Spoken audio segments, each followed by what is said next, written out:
program of the All India Management Association, being held in collaboration with Calcutta Management Association. The speakers today include Mr. Sanjeev Bikhchandani, founder and vice chairman Info Edge India Limited, with Mr. Jimmy Tangree, head 91.9 Friends FM, Kolkata, as the session chair. Mr. Deep Kalra, founder and group executive chairman, MakeMyTrip Limited, with Ms. Rekha Sethi, Director General, All India Management Association, as the session chair. Before we start with the program, a special mention and thanks to our sponsors for the event. CESC Limited as principal sponsor, Tanishq as co-sponsor, The Telegraph as associate sponsor, EIILM as academic partner, 91.9 Friends FM as radio partner. Ladies and gentlemen, we will start the program shortly. We request you to kindly stay tuned.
Good morning once again, ladies and gentlemen.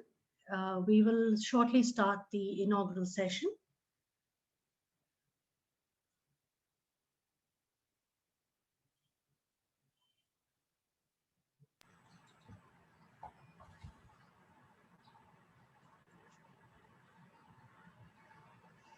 Thank you. With the permission of the speakers, we will begin.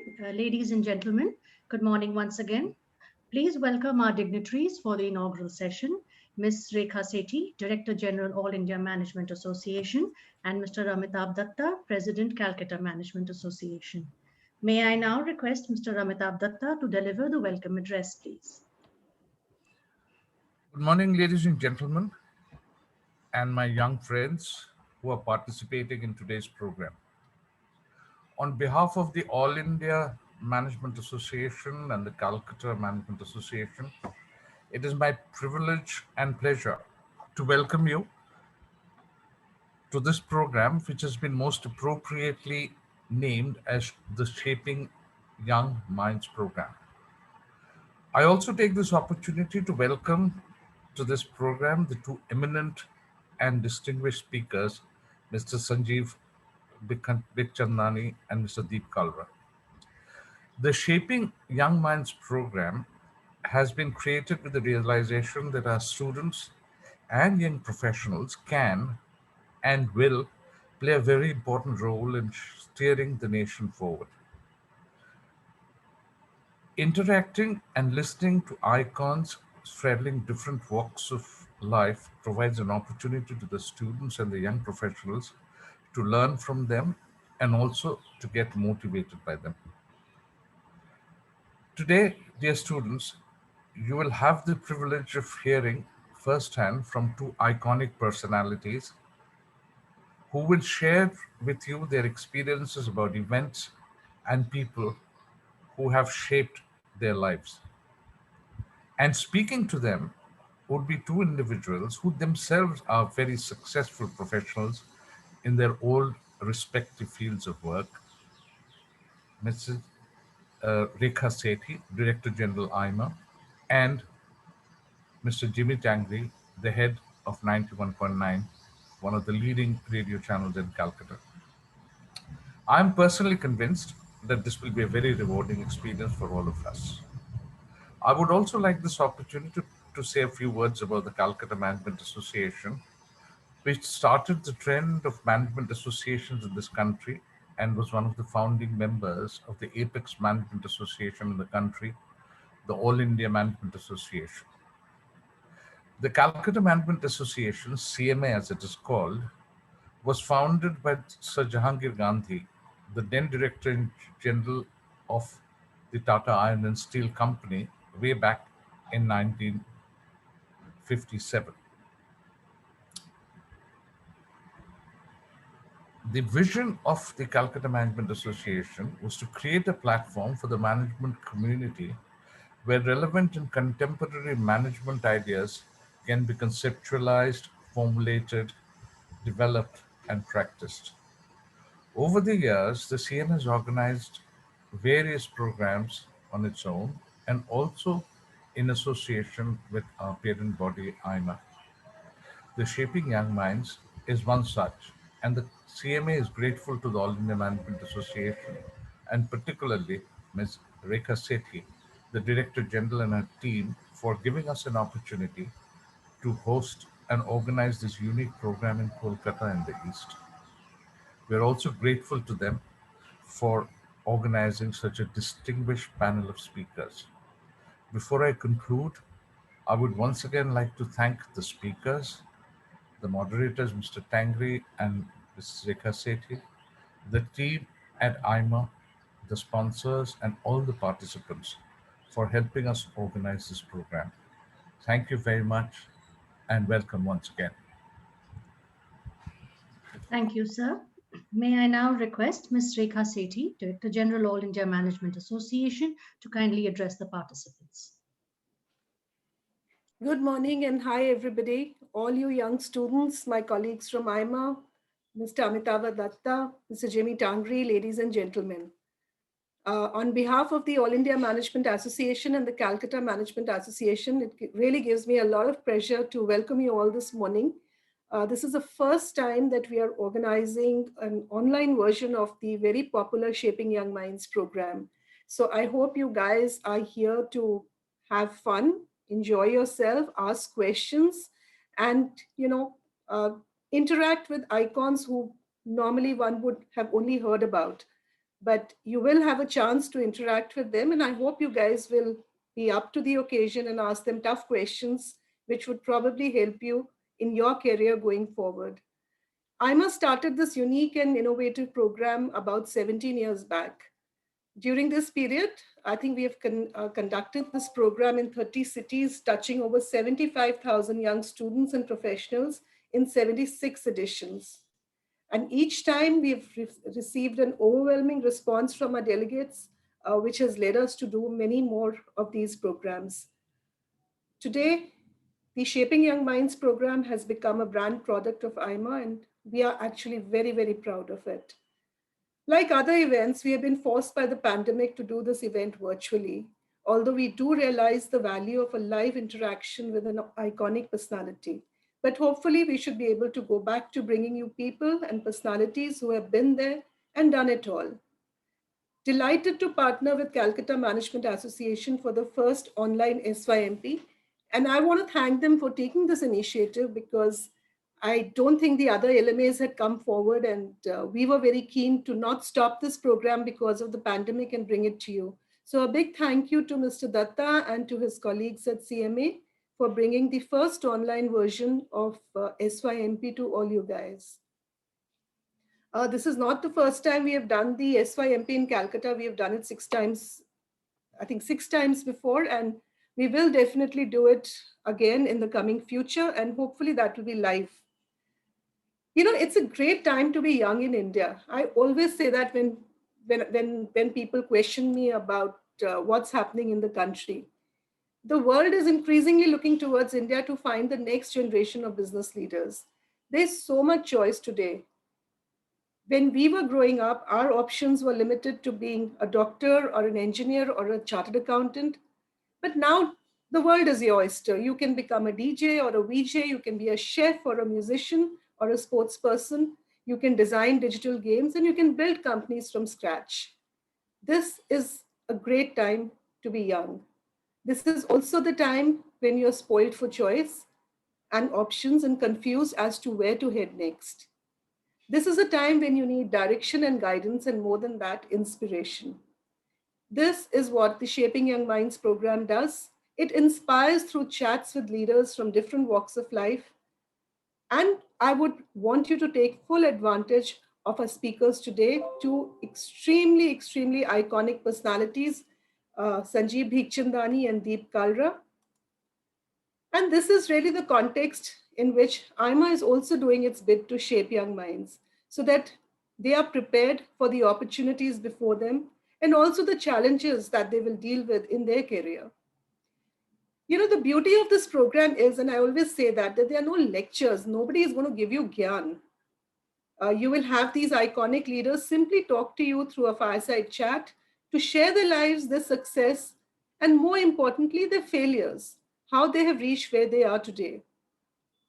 There was a time that failure was absolutely unacceptable in India, but that time is way, way past. And I'm so happy that the society and industry at large accepts failure as long as you learn from it, dust yourself off, and move on.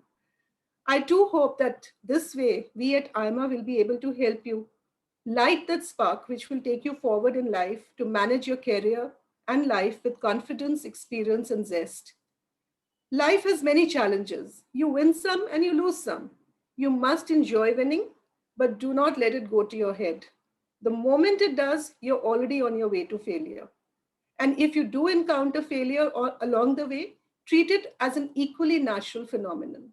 Accept it, look at your own share in the problem, learn from it, and just move on.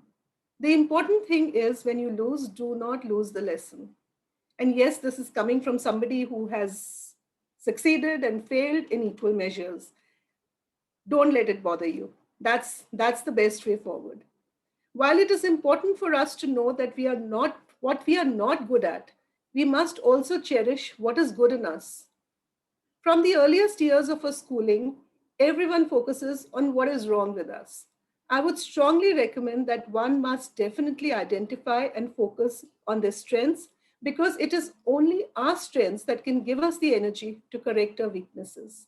One should never give up in the face of adversity. It comes on you suddenly without warning. One can either succumb to self pity or decide to deal with the situation with courage and dignity. Always keep in mind that it is only the test of fire that makes fine steel. Another important aspect young people should keep in mind is that one must be faithful and loyal and must define what your core values are and what you stand for. While you must be open to suggestions and changes, do not compromise on your values. Values like honesty, integrity, consideration, and humility have survived generations. At the end of the day, it is values that define a person more than achievements. As young people, you must always strive for excellence. One way of achieving excellence is by looking at those better than ourselves. Keep learning from what they do differently, emulate it, but excellence cannot be imposed from the outside. One must also feel the need from within. It must become an obsession. It must involve not only our mind, but also our heart and soul. Excellence is not an act, but an habit. AIMA is delighted and proud to provide a platform where budding managers and leaders of tomorrow can interact with iconic leaders from different fields and learn from the experiences of those who have been there and done that. Our icons today are two of my favorite people. We were all in college, not at the same time, but same college. And they are actually the original pioneers of entrepreneurship. Mr. Sanjeev Bikhchandani, founder and vice chairman, Info Edge India Limited, or as most of you would probably know the company by its iconic flagship, Naukri.com. And Mr. Deep Kalra, founder and group executive chairman, MakeMyTrip Limited. To quote Star Trek, to go boldly where no man has gone before, they were the original explorers. We couldn't have asked for a better set of speakers today. With these words, I hope you will have a great time with us today. I would now request the compare to take the program forward. Thank you. Thank you, ma'am. After the inaugural session, we are just about to begin the first session for the day. We are awaiting our speakers, and we will hopefully begin at 10:45. Kindly do stay tuned.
Ladies and gentlemen, the session is also being streamed live on AIMA, YouTube, Facebook, and Twitter.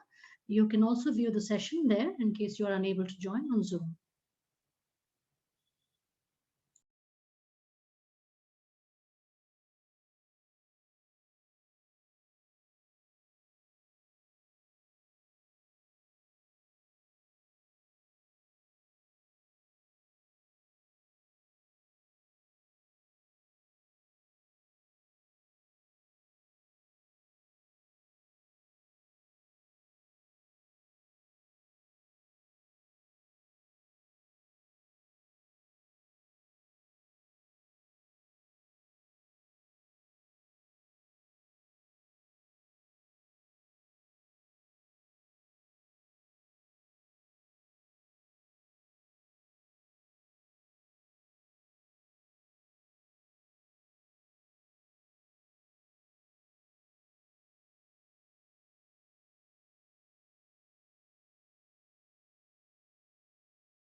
Ladies and gentlemen, apologies for the slight delay. Our speaker will join us very shortly. We hope to begin in a few minutes.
Ladies and gentlemen, thank you for your patience and apologies once again for the slight delay.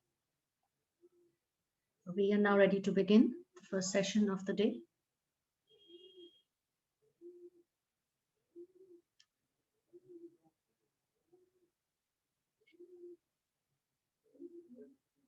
With the speaker's permission for the first session.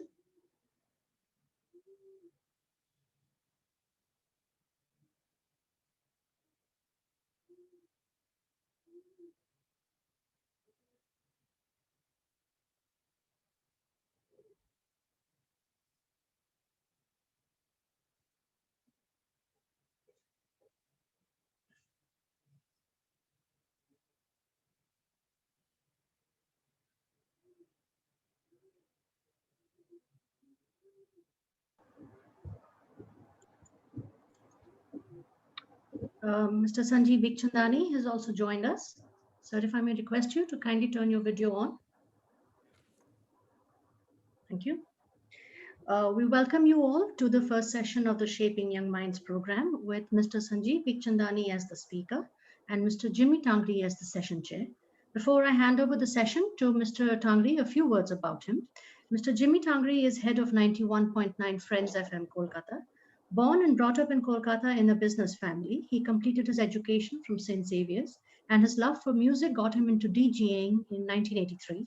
And since 1994, he has also been with radio from RJ to setting up radio stations in India and abroad, from operations to strategy. With over 27 years with radio, he has been continuously setting trends and innovation in this field. With these few words, I hand over to Mr. Tangree with a request to introduce the speaker, Mr. Sanjeev Bikhchandani, and also take the program forward. Well, thank you and good morning to everyone. I hope you can hear me clearly. If you can, Sanjeev, can you hear me clearly? You can just put a thumbs up. Okay, great. It's always a pleasure being at this amazing program, which is known as, of course, Shaping Young Minds program, brought to you by AIMA in association with the CMA. And it's always been a pleasure interacting with stalwarts and amazing personalities who not only have shaped their lives, but shaping lives of tons and tons of young students across. And I would just like to say, in our times, either you became an MBA, engineer, doctor, you had very little choice. But today, in today's world, there are 128 alternative careers. Your mind itself will get you started with a lot of innovation and lead you to entrepreneurship. And today with us, we have an amazing personality. He's kind of rocketed the world of Naukri, I would say, and given hope to a lot of youngsters, not just youngsters, a lot of professionals also who look at getting into different kinds of work areas. Yes, a warm welcome to Mr. Sanjeev Bikhchandani, who is the founder and vice chairman of Info Edge India Limited, the company that owns Naukri.com. Trust me, Naukri.com needs no introduction. Which is India's leading job site. It also owns 99 acres, Jeevansati.com and Shiksha.com. And it's so amazing, providing jobs, providing property, providing your life partner, and also taking you through education. I think Mr. Bikhchandani has just got it absolutely right. In our language, we say roti, kapra, or makan. He's providing Naukri, he's providing makan, he's providing you a life partner, and also in the lines of Shiksha.com, giving you guidance for education. In addition, InfoEdge has also invested in promising internet startups such as Zomato, Policy Bazaar, Shop Kirana, Ustra, Gramophone, Shipsy, and Printo, among others.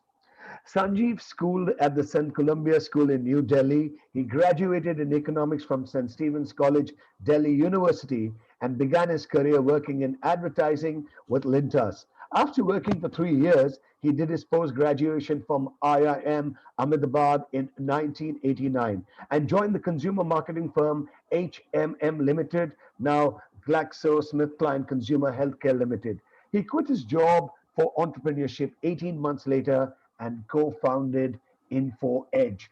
That's when the magic started.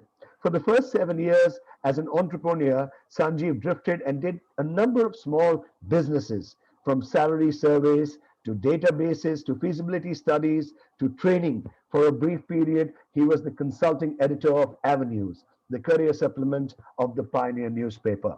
In 1997, Info Edge launched Naukri.com and transformed itself into an internet company. Trust me, those days, internet companies were non-existent or just a very few. So it takes a lot of guts, it takes a lot of foresight to get into something like that. Starting off from a servant quarter above a garage with a seat capital of 2,000 rupees. Sanjeev, I really wish I met you that time.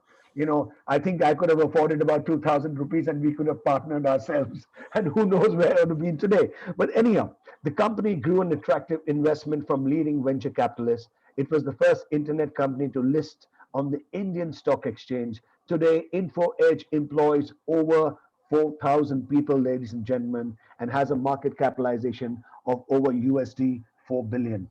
Amazing, from 2000 right to 4 billion. Sanjeev, you've got some magic out there, and I'm sure it works wonders all over. Well, Sanjeev is active in various industry forums and is a contributor to the entrepreneurship ecosystem. He has served as the president of the Delhi chapter of TIE.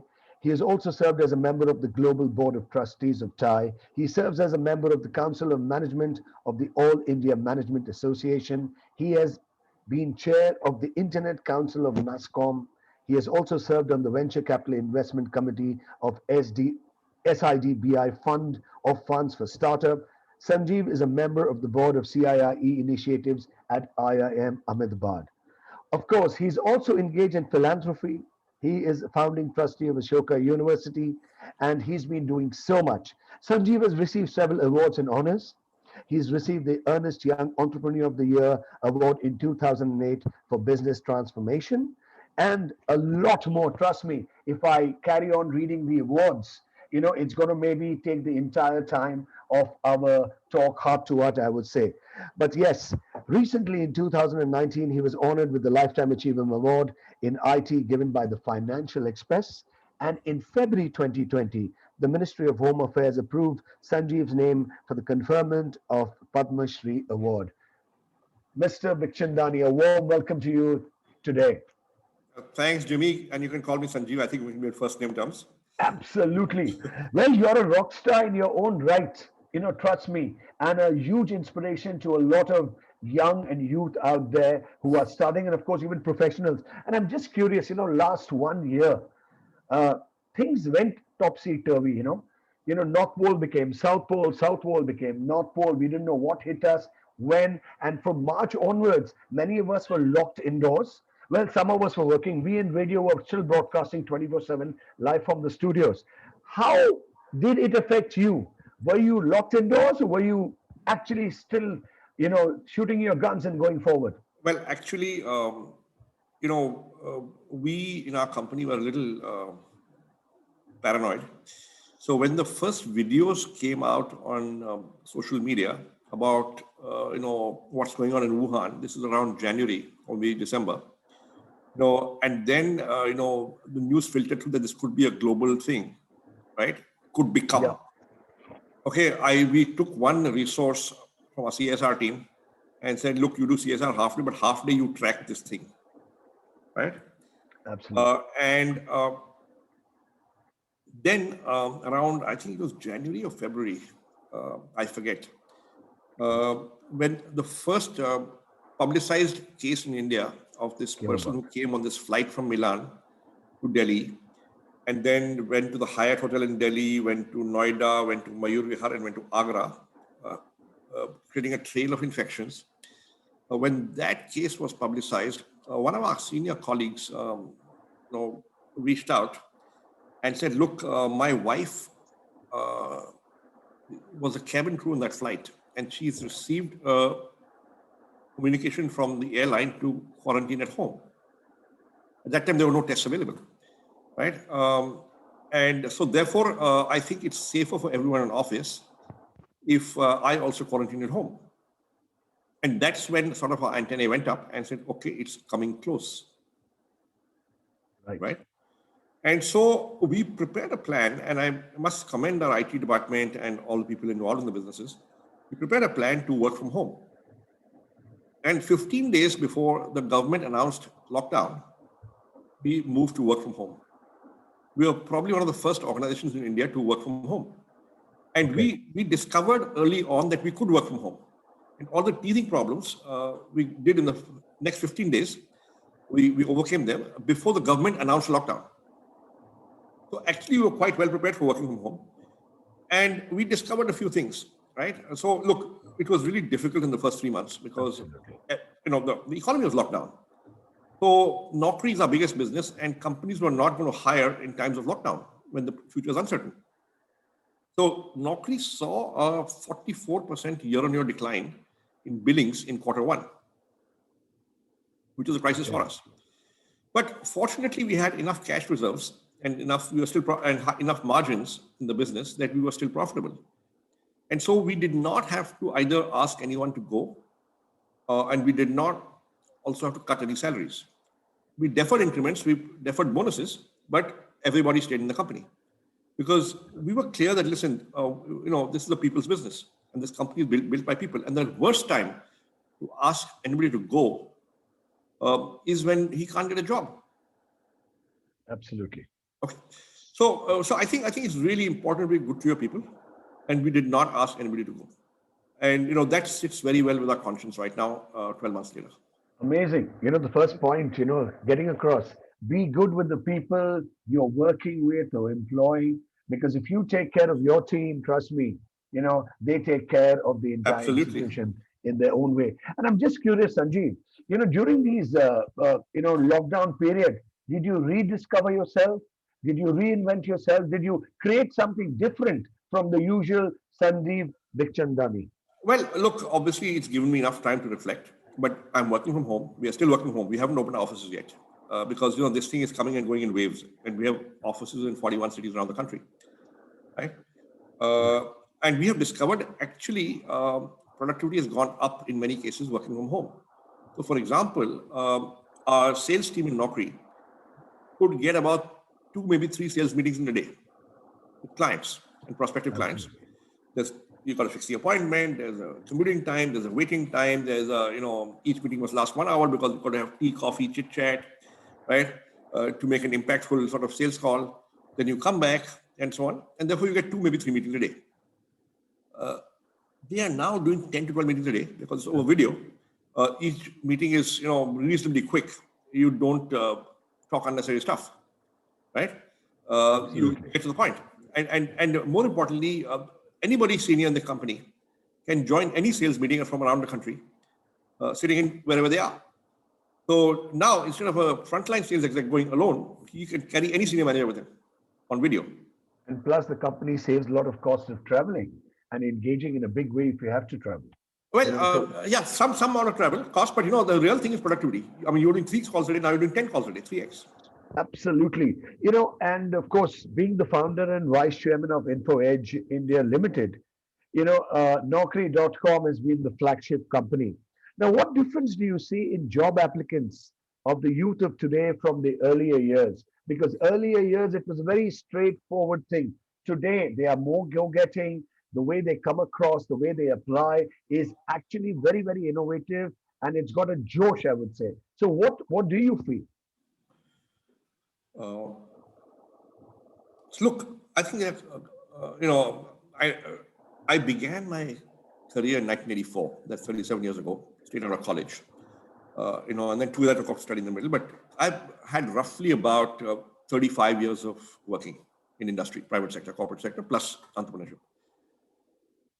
I think when I look at my CV or the CVs of my contemporaries and their career records, and I look at young people today, I think for the young people don't crave the kind of security and stability that an earlier generation did. They're quite happy to switch 3 or 4 or 5 jobs in the first 2, 3 years of their career while they're finding themselves.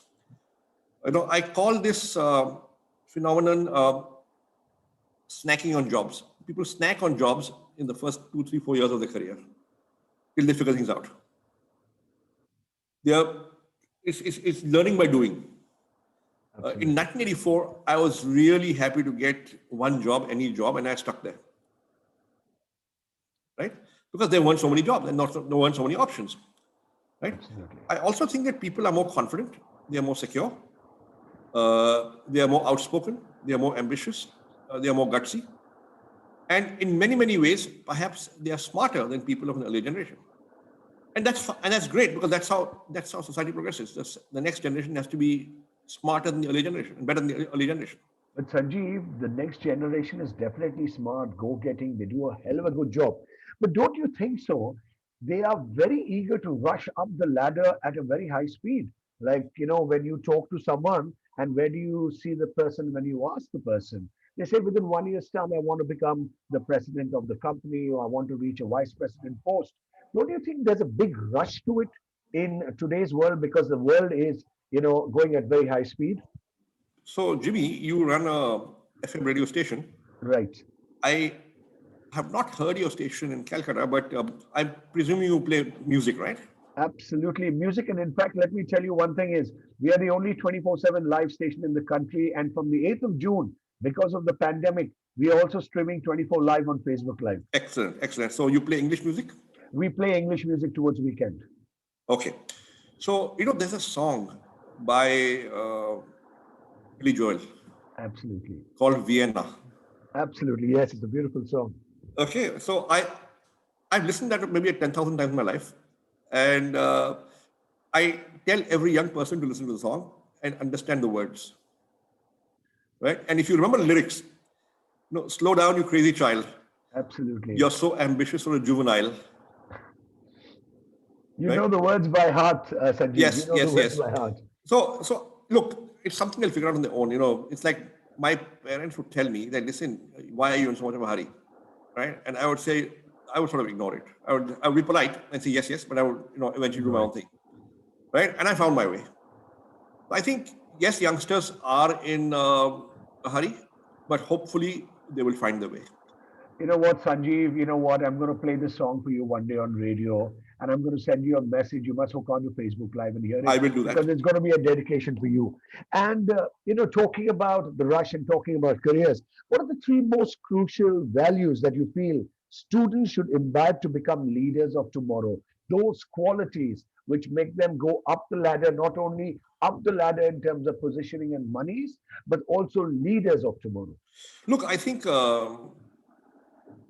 the fundamental traits required, the fundamental values required have not changed. Okay. First of all, you've got to be great with working with people. And great with working with people does not mean you're a leader. In the beginning, you'll be a follower. In the beginning, you need to be a people's person, as we say. A people's person. Now, to be a people's person, you have to have a lot of humility.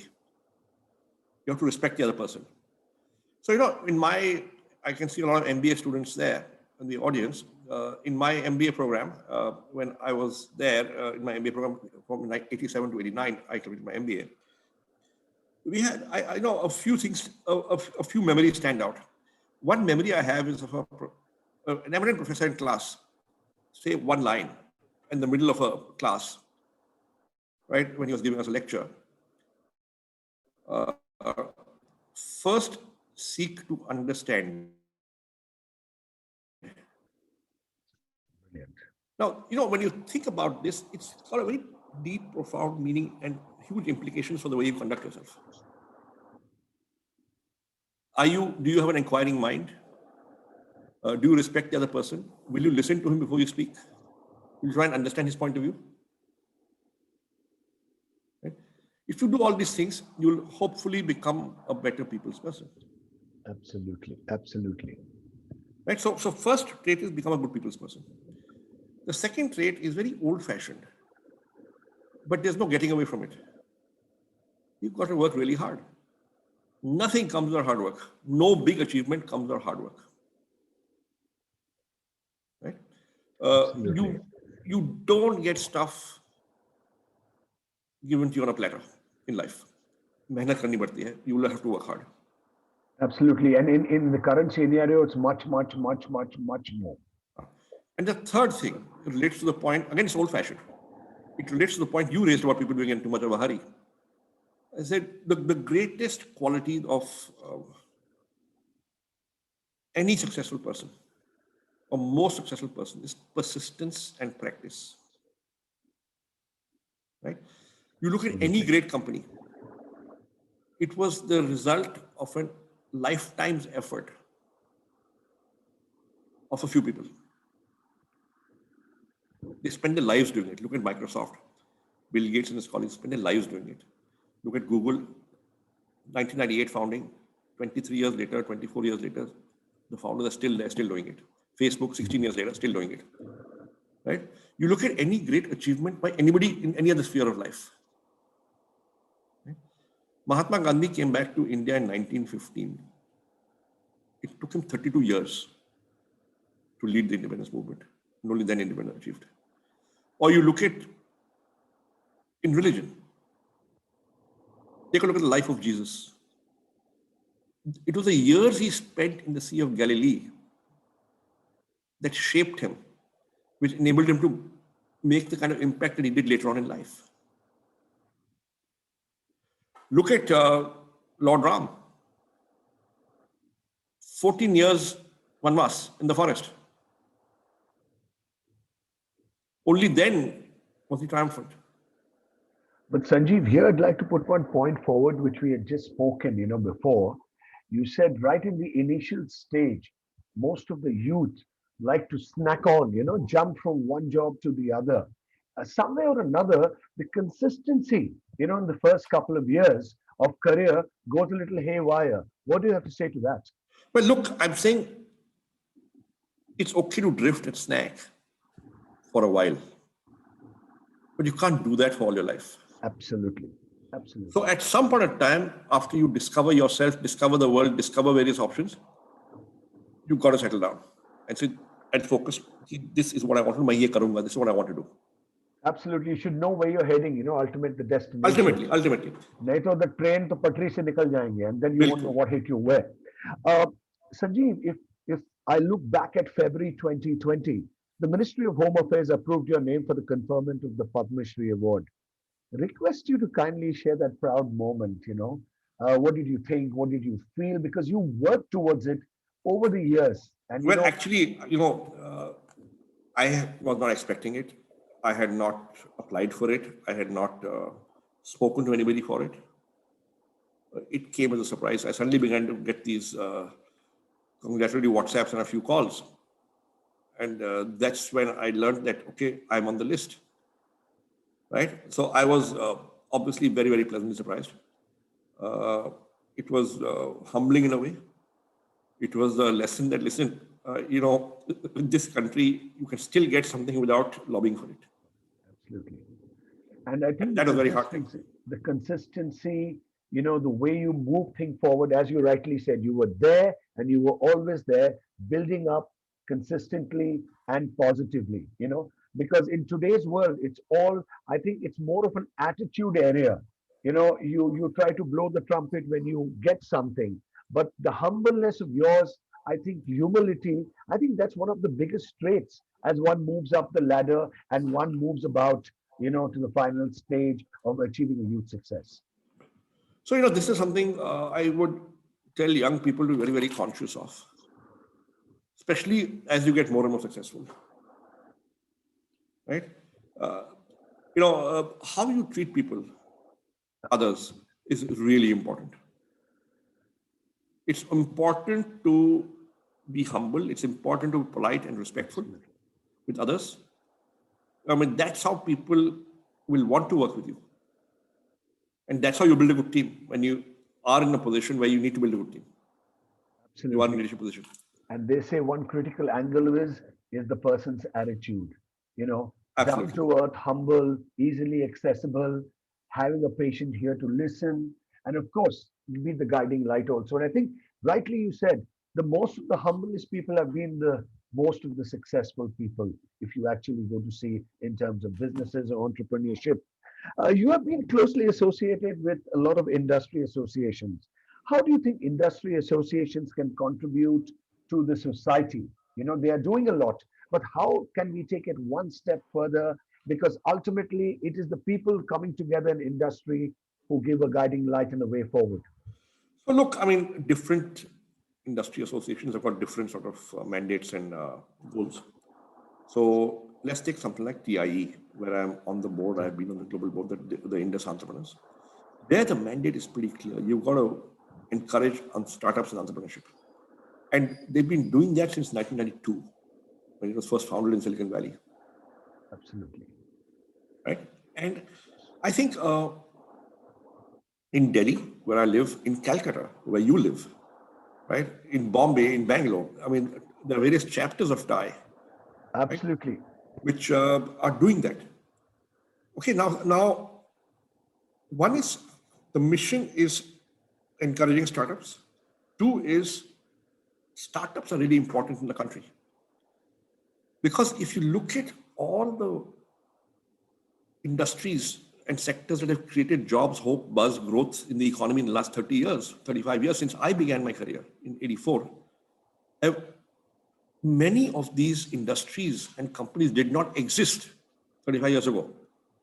Take a look at the IT services industry, not more than 30, 35 years old. IT-enabled services, not more than 20, 25 years old. Internet companies, not more than 20 years old. Mobile app companies, not more than 10 years old or 15 years old. Private sector airlines, private sector banks, private sector insurance companies, right? You look at company after company, industry after industry, they were all startups once. Not too far back, HCL and Infosys were startups in 1980. Look at the impact that the IT services sector has done in India. So startups are really important for the future. And the fact that TIE focused on startups, I think, is a huge contribution to society. Yes, and you all actually create entrepreneurship. And in fact, in the startups now these days, especially the youth, there's so much of innovative startups coming up with a very big difference one could never even think about. And one, for example, which I remember I met you at one of the outlets was Wow Momo. Wow Momo, yes. Which Sagar and team actually started off from nothing and have made into one of the biggest somethings, I would say. 35,000 rupees. Wow Momo started with 35,000 rupees. Absolutely. And it started off over a lady cooking momos, and then the thought sparkled in the head. And Yes. another fact I would say, they say when you invert wow, it becomes mom. Yes. You know, so somewhere or another they have had a beautiful theory behind the entire aspect. And again, that shows the power and the forward thinking and the innovative attitude of a lot of the young generation. Correct. Now, say, take a look at Wow Momo. Let's say it's between 200 to 300 outlets right now, even post-COVID. Absolutely, yes. Now, if each outlet employs directly maybe 10 people, I don't know how many they do, but you know that's 3,000 people. And then the forward supply chain, the backward supply chain, right? Maybe one organization starting with 35,000 rupees 10 years ago is now created maybe 30,000 jobs. Absolutely. And I would like to tell you one thing, like you said, during the pandemic, they ensured that everybody was paid and no jobs were lost. You know, though they were a startup, they were young and they were worried, but you know, ultimately somewhere or another they were connecting. You know, they innovated, they started home deliveries in a quick succession. They thought of alternative kind of business within Wamomos to make it stand out, and they actually achieved to a large extent. That's correct. Totally correct.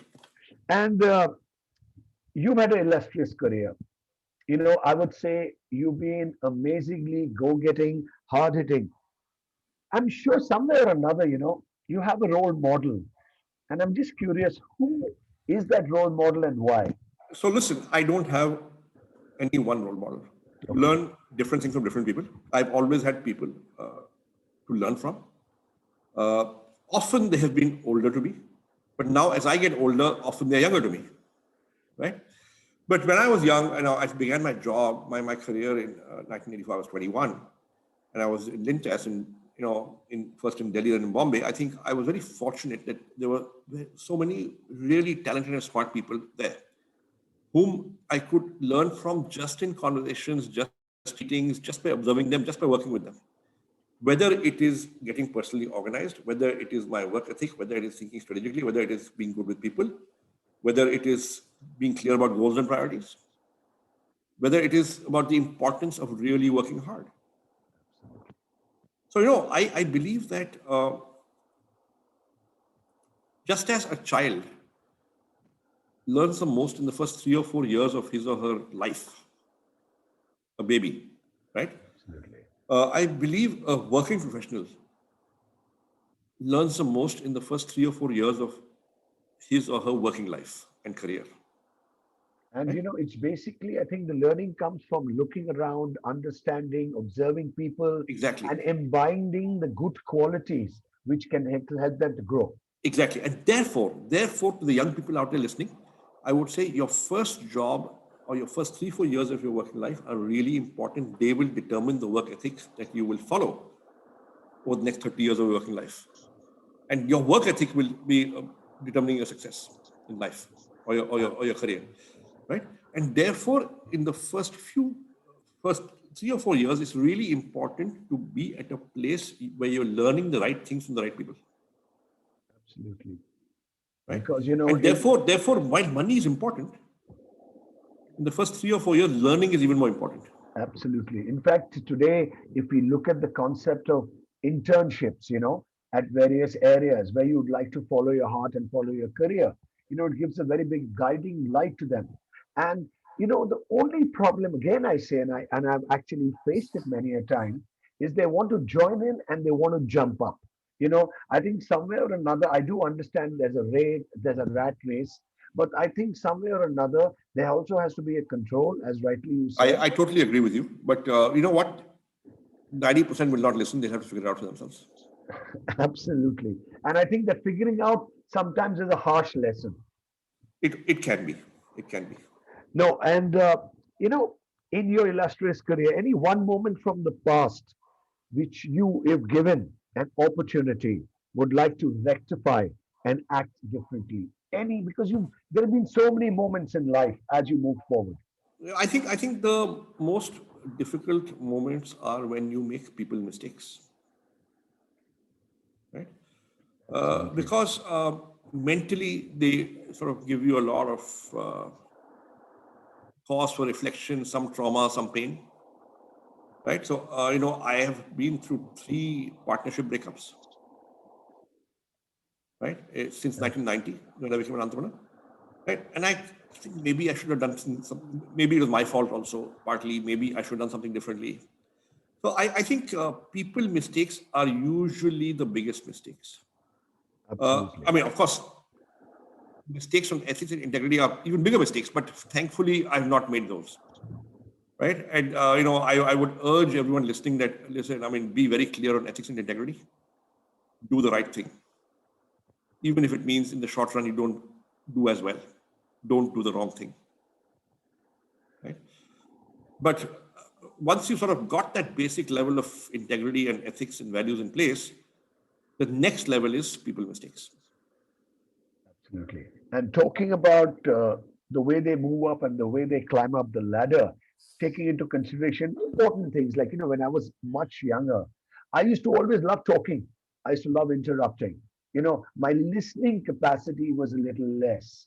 So, currently, if you've noticed, a lot of the youngsters, kind of charge into things and kind of like to put their ideas forward, kind of listen, but not listen that much. How important is listening? I have the same problem too. So I'm the last one to lecture on this, but yes, I do believe that we would all benefit, including me, by listening more. Absolutely. Thank you for that, Sanjeev, because you've been there, you've been in, you've been rocking. And, still after a long time, even me today, if I have a point to move forward, sometimes I kind of interject because I feel I'll forget what I have to say, when the things get forward. So now talking about this world of social media, we've forgotten how to communicate face to face many a time. We've forgotten how to interact like the good old days. हम लोग football खेलते थे रास्ते में tubewell से पानी पीते थे. We used to be chilled out. There was no hassles. How social media today can play a role, looking at even all the deficiencies, empowering the youth. Of course, it's great in communication. It's great in setting up. Today we are sitting and there are 500 of us, on a Zoom platform, understanding each other. So how would you feel that social media today play a major role in empowering the youth of today? Look, I think social media is very powerful. There's some very good things about it. But I fear it is reducing real people-to-people contact as well. So, for example, at AIMA Ahmedabad, right, where I studied, right, we used to be hanging out with each other all the time. Absolutely. Okay, till 3 a.m. Then came this, LAN, this wide area network where you had a 2 Gbps pipe running into every room with computers in every room. Then people began to interact on computers, right? And they would meet less often. So partying together meant that one guy would put a movie on his hard drive and 40 guys would watch it at the same time and then comment on the side. And that was socializing, right? We used to do adda. We used to have a cup of tea, an omelette, till 3 in the morning. Absolutely. Midnight snack, midnight feast, discuss this case study across the table, right? And now it's gone beyond that because now there's a handheld device with everybody, okay? And you've got your WhatsApp and you've got your whatever. So there is serious conversation going on at IMA that the physical architecture has got obsolete because people don't need meeting spaces anymore because they don't meet. And I don't think that's so healthy. So the plus and the minuses need to be, kind of coming together, because I've seen people sitting in the same room, sitting in the office, 10 feet away, no communication in terms of words or face to face. It's all on WhatsApp. No, Yep. they're sitting 10 feet away, basically. That So, is correct. yes, it's got a big role to play. But I think somewhere or another, students should realize there's something called life. There's something called meeting up. Human beings are fundamentally social animals, and without face-to-face interaction, without touch and feel, without so people ask me, work from home, is it forever? And I say it cannot be, because human beings are social animals. I want to be able to walk into my colleague's cabin and sit down and have a cup of coffee with him and have and chat about nothing. Absolutely. They say the adda culture for some time. It's a nice feel. Yeah. Actually, I think it gives a more positive vibe. It Yeah. kind of clears your mind. How do you makes brainstorm? happy. How do you brainstorm over Zoom? How do you induct new employees over Zoom? What's your company culture like? I don't know. I've not met anybody for the last 3 years. It's all on Zoom. It can't work that way. Absolutely. And I want to say something, when, personally, I've gone through this. When I give a presentation to an organization face to face in a conference room, it has a more hard hitting effect than over a Zoom. Of course, Zoom was a necessity, but I'm sure as we move back to good old times, there will be a combination of the electronic and the physical space. That's true. It will be hybrid model. Absolutely. Sanjeev, I want to ask you one question. You seem a very chilled out person. You've actually risen, you've actually knocked, you've actually moved forward. You've created a unique identity in various forms of entrepreneurship. Are you a party animal? Less and less so. Because they say, work hard, party harder, and you'll rock. I could do that when I was in my 20s, a little bit in my 30s, but increasingly now I'm 57, I'll be 58 in June. I don't do that anymore. But Sanjeev, let me tell you, you've got the josh, you've got the energy, you've got, the go-getting attitude. I think if you play your favorite song, you're going to be swinging for some time. Okay, let's move a little forward. Of course, which one quality you feel one should possess to be a successful both professionally and personally? Of course, you've spoken about a lot of amazing qualities, but which is the top quality you feel that any young person getting out into the world, should possess, and it should help the person professionally as well as personally? So, look, I think when I started my career, what really helped me was that, listen, I'm prepared to do whatever work comes my way, no matter how lousy it may appear to be. Right? So I know a lot of work is operational and drudgery. I know a lot of work is, oh my God, this is not challenging enough. But if it's got to be done, it's got to be done. Right? And in organizations, when you start off, you are usually at the bottom. And the truth is, whether you like it or not, it is the nature of things. It is the law of life that the junior guys will often get the most operational work. Absolutely. Now, that's partly because you're junior and because the senior doesn't want to do it and he's gives it to you. And partly it's because the junior guys have always done it. But also there's a learning in that, because if you do the operational work, you learn operations. You learn operations, you learn the nuts and bolts of an organization. You learn the nuts and bolts of an organization, you are better equipped to succeed in that organization. But Actually, path to success. if I look at the youth, a lot of them, like I'm just saying, today, if someone's passed out from a management institute and joins an organization, just starting off, many of them feel, yaar, I mean, why should I do that? It's, not my kind of job. I'm a management student. I should be doing something else. And about a lot of them think like that. Yeah. So now the thing is, people ask me often, young people ask me, so what should I do in my first job if I want to be an entrepreneur? Right? And I was once on a panel with a friend called Sanjeev Agarwal, who set up Daksh and then Helion Venture Fund. Pretty good guy, smart guy, right? Good friend of mine. And he gave a very, very good answer. He said, son, in your first job, you should either be making something or selling something. All this consulting, investment banking, strategy, वो सब ठीक है, but that doesn't prepare you for entrepreneurship. Absolutely. कुछ बनाओ या कुछ बेचो. या कुछ बनाओ कुछ बेचो. इन दो चीजें करो. And actually that because gives entrepreneur को ये दो चीजें करनी पड़ती है. Absolutely. I think that's what it is all about. You have created something, and whether it be a service, whether it be a physical attribute, you're selling it. And how you sell it makes you an entrepreneur. I think that's the basic learning. That time when you look at absolute degrees and look at, education skills to the highest level, they do come in place.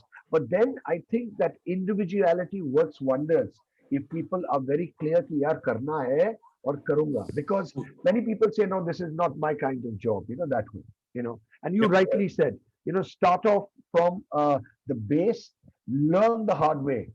I'll give you a small example. When I started DJing in 1983, there was no high-tech equipment, no one to teach us. I started with 6 audio cassettes, 2 tape decks, and an amplifier. And I really appreciate it. I learned the hard way, because today, if there's chaos with the best of high-tech equipment, I know I can handle it with 7 to 10,000 people on the dance floor. Not just that. The point is that you imbibe a work ethic that there is no labor that is beneath your dignity. No, absolutely. I today. Which basically means that अगर आपको खुद दोबारा करना पड़े ना, you will do it. Absolutely. And I just like to state one thing. I had a station, but in case I do a show and I walk into the studios, and if I see there's little dirt here or there's something fallen, I don't call the housekeeping. I clean the studio myself, because I'm there at that time, and I shouldn't think it's below my dignity. Hey, क्यों मैं studio साफ करूं? So I think humility, down to earth, is a very, very important point everyone should realize. Very, very important point. Sanjeev, any incident would you like to share which has been a turning point in your career? जैसे होता ना कभी-कभी कुछ चलता नहीं है, and suddenly something happens which kind of takes off, and you just jump all the way from one pole to the other pole. Look, life usually does not have such kind of moments. There may be a eureka moment where you got a realization, but it takes perhaps weeks, months, and years, perhaps, to act on it and actually have an outcome, right? Sometimes a realization, but you don't act on it, right? You forget about it. You don't change. So I think usually in life, there's evolution and not revolution, okay? And 20 years later, you look back and say, hey, there has been a revolution. But the truth is it took 20 years for the revolution to happen. So the evolution. So whether you look at where the idea of Naukri came from, whether you look at when we launched Naukri, so the idea of Naukri, let me tell you the root of Naukri. So in 1989-90, I was working in my last corporate job. Okay, I was working in a company that was then called HMM, now is called GlaxoSmithKline Consumer, and I was in marketing, and I was handling a brand called Horlicks, which is very popular in Calcutta. Every mother gives it to her children. अगर पीना है नहीं तो बाप रे हालत खराब हो जाता है मम्मी का हालत. Yes. So I'm sorry, I was partly responsible. If it was also But you trust me, you did a very good job, because it's that in thing, either you do it or God help you, that kind of stuff. Yeah. Okay. So now, so it was a Horlicks company, and there were other brands. There was Boost, there was Bilkin, there was Eno, there is Marmite, and we were the brand management team. There were 7-8 of us who were in the marketing team. We would sit in an open hall, right? And I could therefore observe my colleagues, right? Because hall was open. And I observed that every time the office copy of Business India would come in, everybody would read it from the back. Because there were 35 to 40 pages of appointment ads in the back of Business India in those days. I used to think this is weird behavior. I mean, people should be reading magazines for articles. They're passing it on. Okay. And then they start discussing, there's a job going here, job going there. What do you think? And these are people who are working for a multinational, FMCG, MNC. There are not too many options. They will never apply for a job. They're in the best job they can be. But that insight is what gave me the germ of the idea on the basis of which Naukri was launched 7 years later. Brilliant.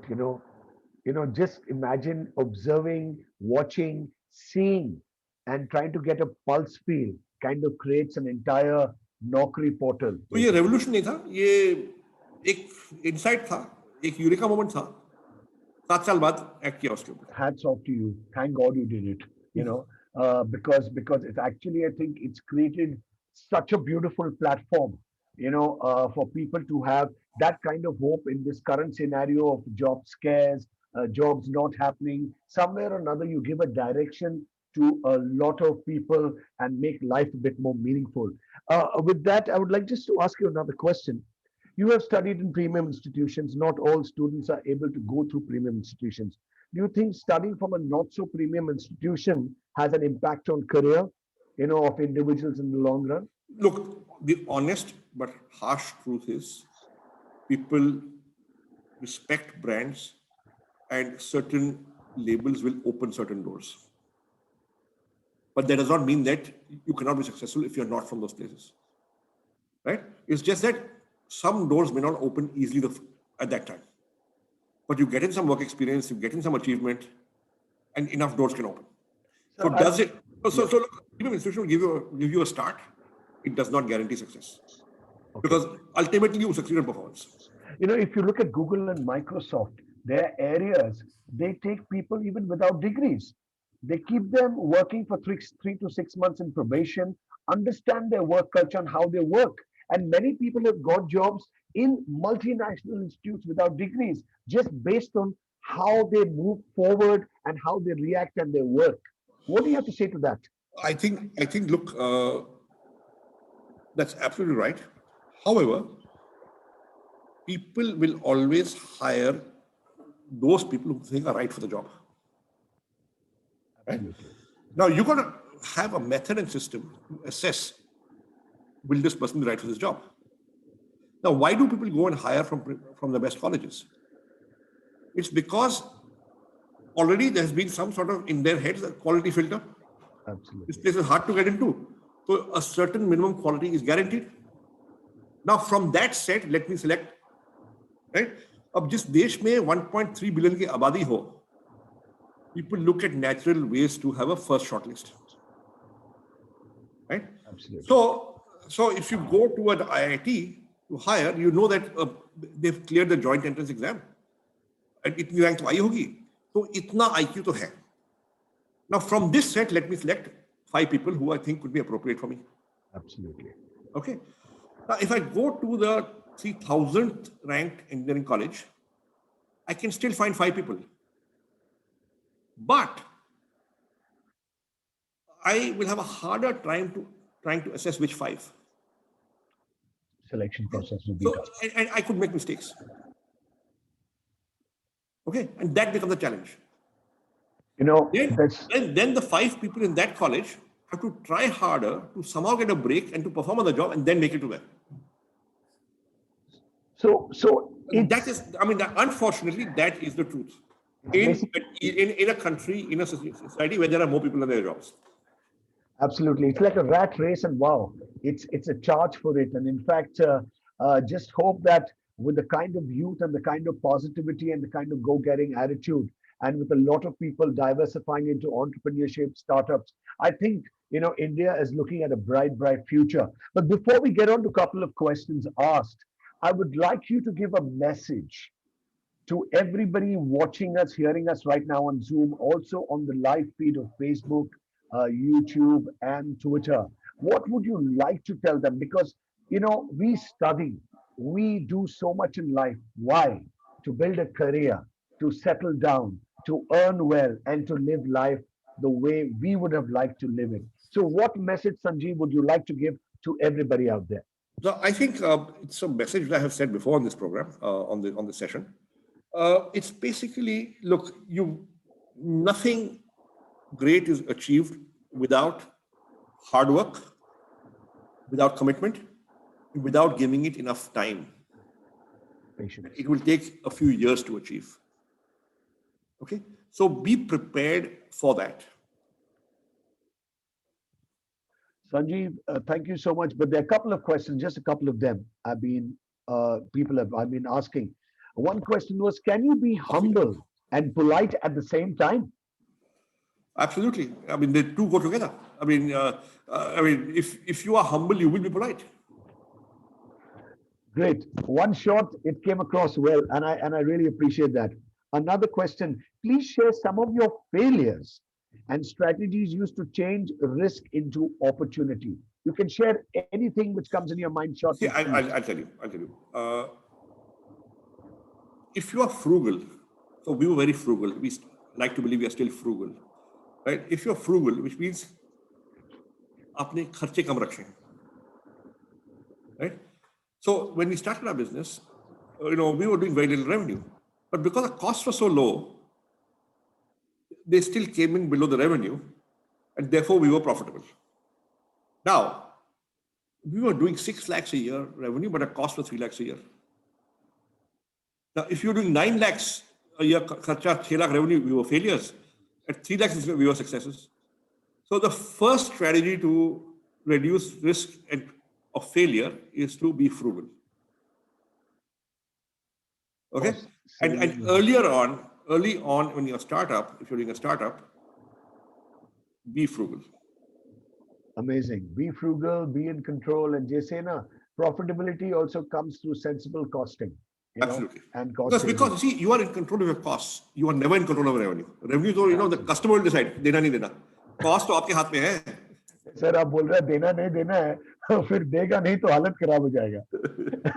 Okay, another question's come in saying work ethics versus doing the right things. Are they the same or do they clash in concepts? Because sometimes in work ethics, you have to turn and twist, and so doing the right thing versus work ethics. So listen, there's a difference between work ethics and work ethic. So I was talking about work ethic. Work ethic is the way you work. Okay, I will be really hardworking. I will be honest in my dealings. I will trust people. I'll carry people with me. I will be professional in my approach. Okay. Doing the right thing, I mean, sometimes it's harder, but in the long run, it stands you in good stead. Absolutely. And they say the drops coming together can make a large ocean. So Absolutely. Doing the right thing with a lot of good people can develop personality, can give a goodwill, can bring up a lovely name. People can believe in you and trust you, because trust is a very, very important factor now these days. Absolutely. And another question, how to be innovative and creative? Can it be developed? I'm sure one of the students must be wondering how to train themselves in this particular area of developing oneself and also be creative. So I'll tell you, everybody is creative or can be creative. Right? Everybody is innovative or can be innovative. Question is, you need the right stimulus, right? That stimulus usually comes from outside. Now you say Naukri was an innovative concept. Idea kahan se aaya? Idea came from me observing my colleagues. Absolutely. So the more you interact with people, the more you observe customers, prospective customers, the more you are in the market, in the field, meeting people, doing stuff, the more ideas you will get by observing people. So creativity doesn't come in a vacuum. Absolutely. It comes from real observations. And just two more questions to go. You know, someone actually put out a question here. In this, today, the world is so full of negativity, you know, whether it be at workplace, whether you go out, sometimes you get kind of pushed down. How to remain positive, you know, when you're feeling low, depressed, and people around you also, many of them, not all of them, you know, exude that, you know, negativity. So how does one be positive in today's world, in these times? By applying yourself to work, rather than thinking about what others are saying. Do what you love and love what you do, and you'll always be Yeah, successful. so, you know, people sometimes ask me, what is your philosophy in life? And I say philosophy is a very big word. I know what it means, but I'll tell you what I think works, right? You take action, you achieve a positive outcome. Because of a positive outcome, it improves your self-esteem. Because it improves self-esteem, you feel a sense of achievement, you do more of it. And it's a cycle. But it starts off by taking action. And hopefully positive action, right? So ultimately, do something. Kuch kaam karo. Keep yourself occupied with what you love to do, and you can actually do it. The last question, which is very, very important from the youth of today. You know, these are tough times and these are crucial times. And the youth are always moving fast, go-getting, they're rushing into things. How to keep patience in these crucial times, which very few of us can actually do. You know, it's very, very important that we are in a rush in our careers, in our work, in terms of rising. And So these are times. stop getting distracted by benchmarking yourself with your peers. Say, oh, my classmate in my batch is doing that and I'm doing this, and why am I so? Just do what you're doing and do it well. You will make progress. Do what you're doing and do it well, you'll make progress. Sanjeev, there are lots of questions. We can carry on for the whole day, but I'm going to put a stop to that right now. And thank you so much. You know, can I tell you one thing? You've been so enlightening that I've learned a lot of things today from you. No, Right? it's been a great conversation, Jimmy. Thank you so much for talking to me, and thank you so much to AIMA for inviting me here. Thank you so much. It's been a pleasure. Thank you so much, Sanjeev, and thank you so much to AIMA and CMA. Over to AIMA. Thank you, Mr. Bikhchandani. Thank you, Mr. Tangree, for the very insightful and interesting session. With that, we come to the end of the first session of the Shaping Young Minds program. May I request you all to kindly stay connected as we will start the next session at 12 noon. The session will be with Mr. Kalra, founder and Group Executive Chairman, MakeMyTrip Limited, as the speaker, and Ms. Rekha, Sethi, Director General, All India Management Association, as the session chair. Do stay tuned, and we will continue again at 12 with the next session. Thank you again.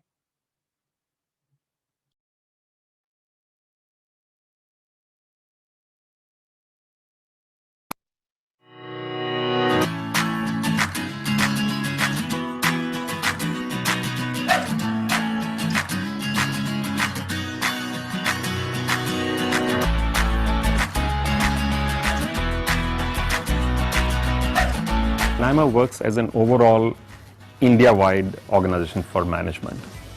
It has for long supported, promoted and nurtured the management movement, and it's also reached overseas to try and connect the world with India as well.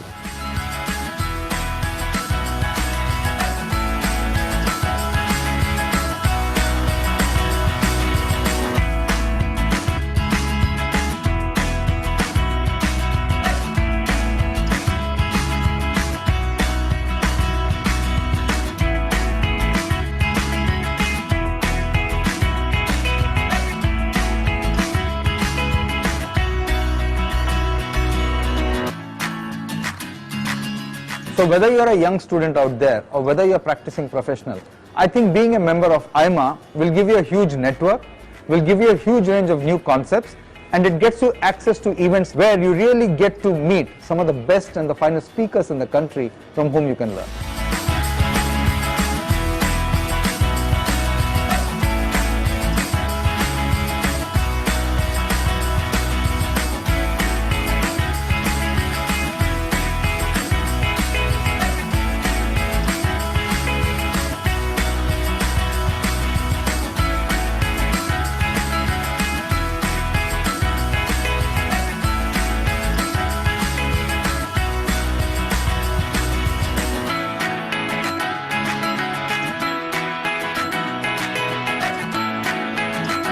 You know, every manager needs to be updated in terms of the latest techniques, the latest thinking, the latest direction.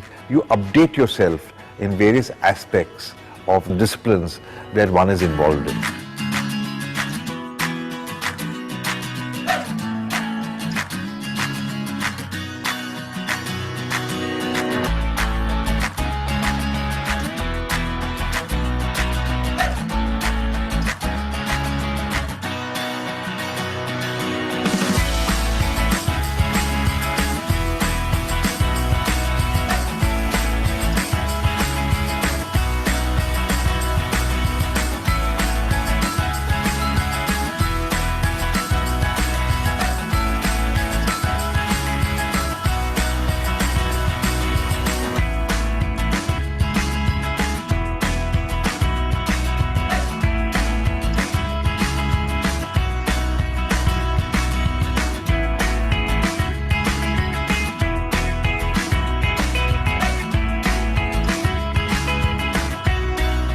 Continuous skill development, continuous education is a necessity for everybody.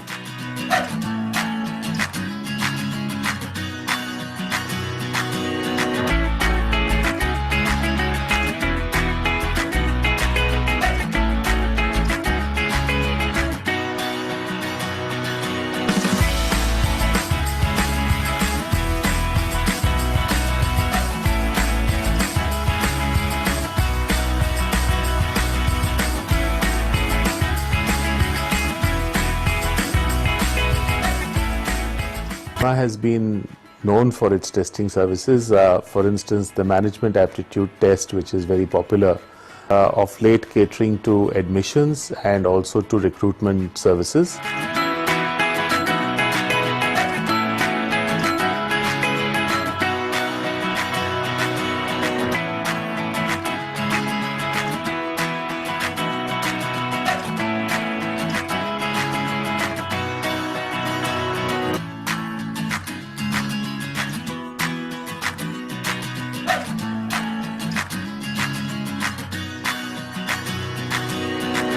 Is not just the desire for success, but a fear of failure.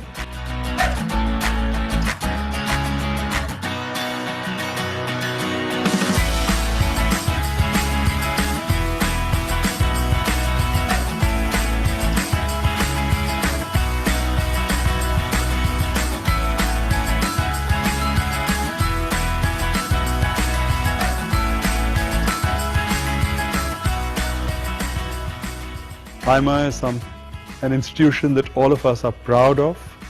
We are proud of its legacy, and we are proud of the role that AIMA plays in society.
Hi, Rekha, can you hear me? I can't hear you.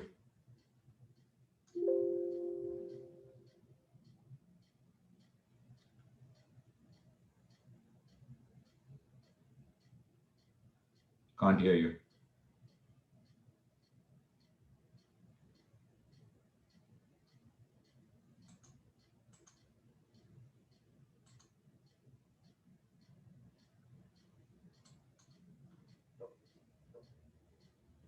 Powering on.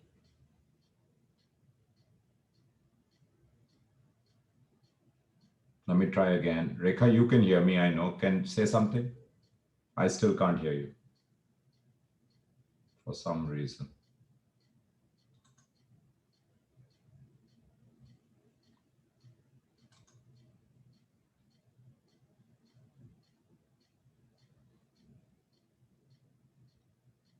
This is odd.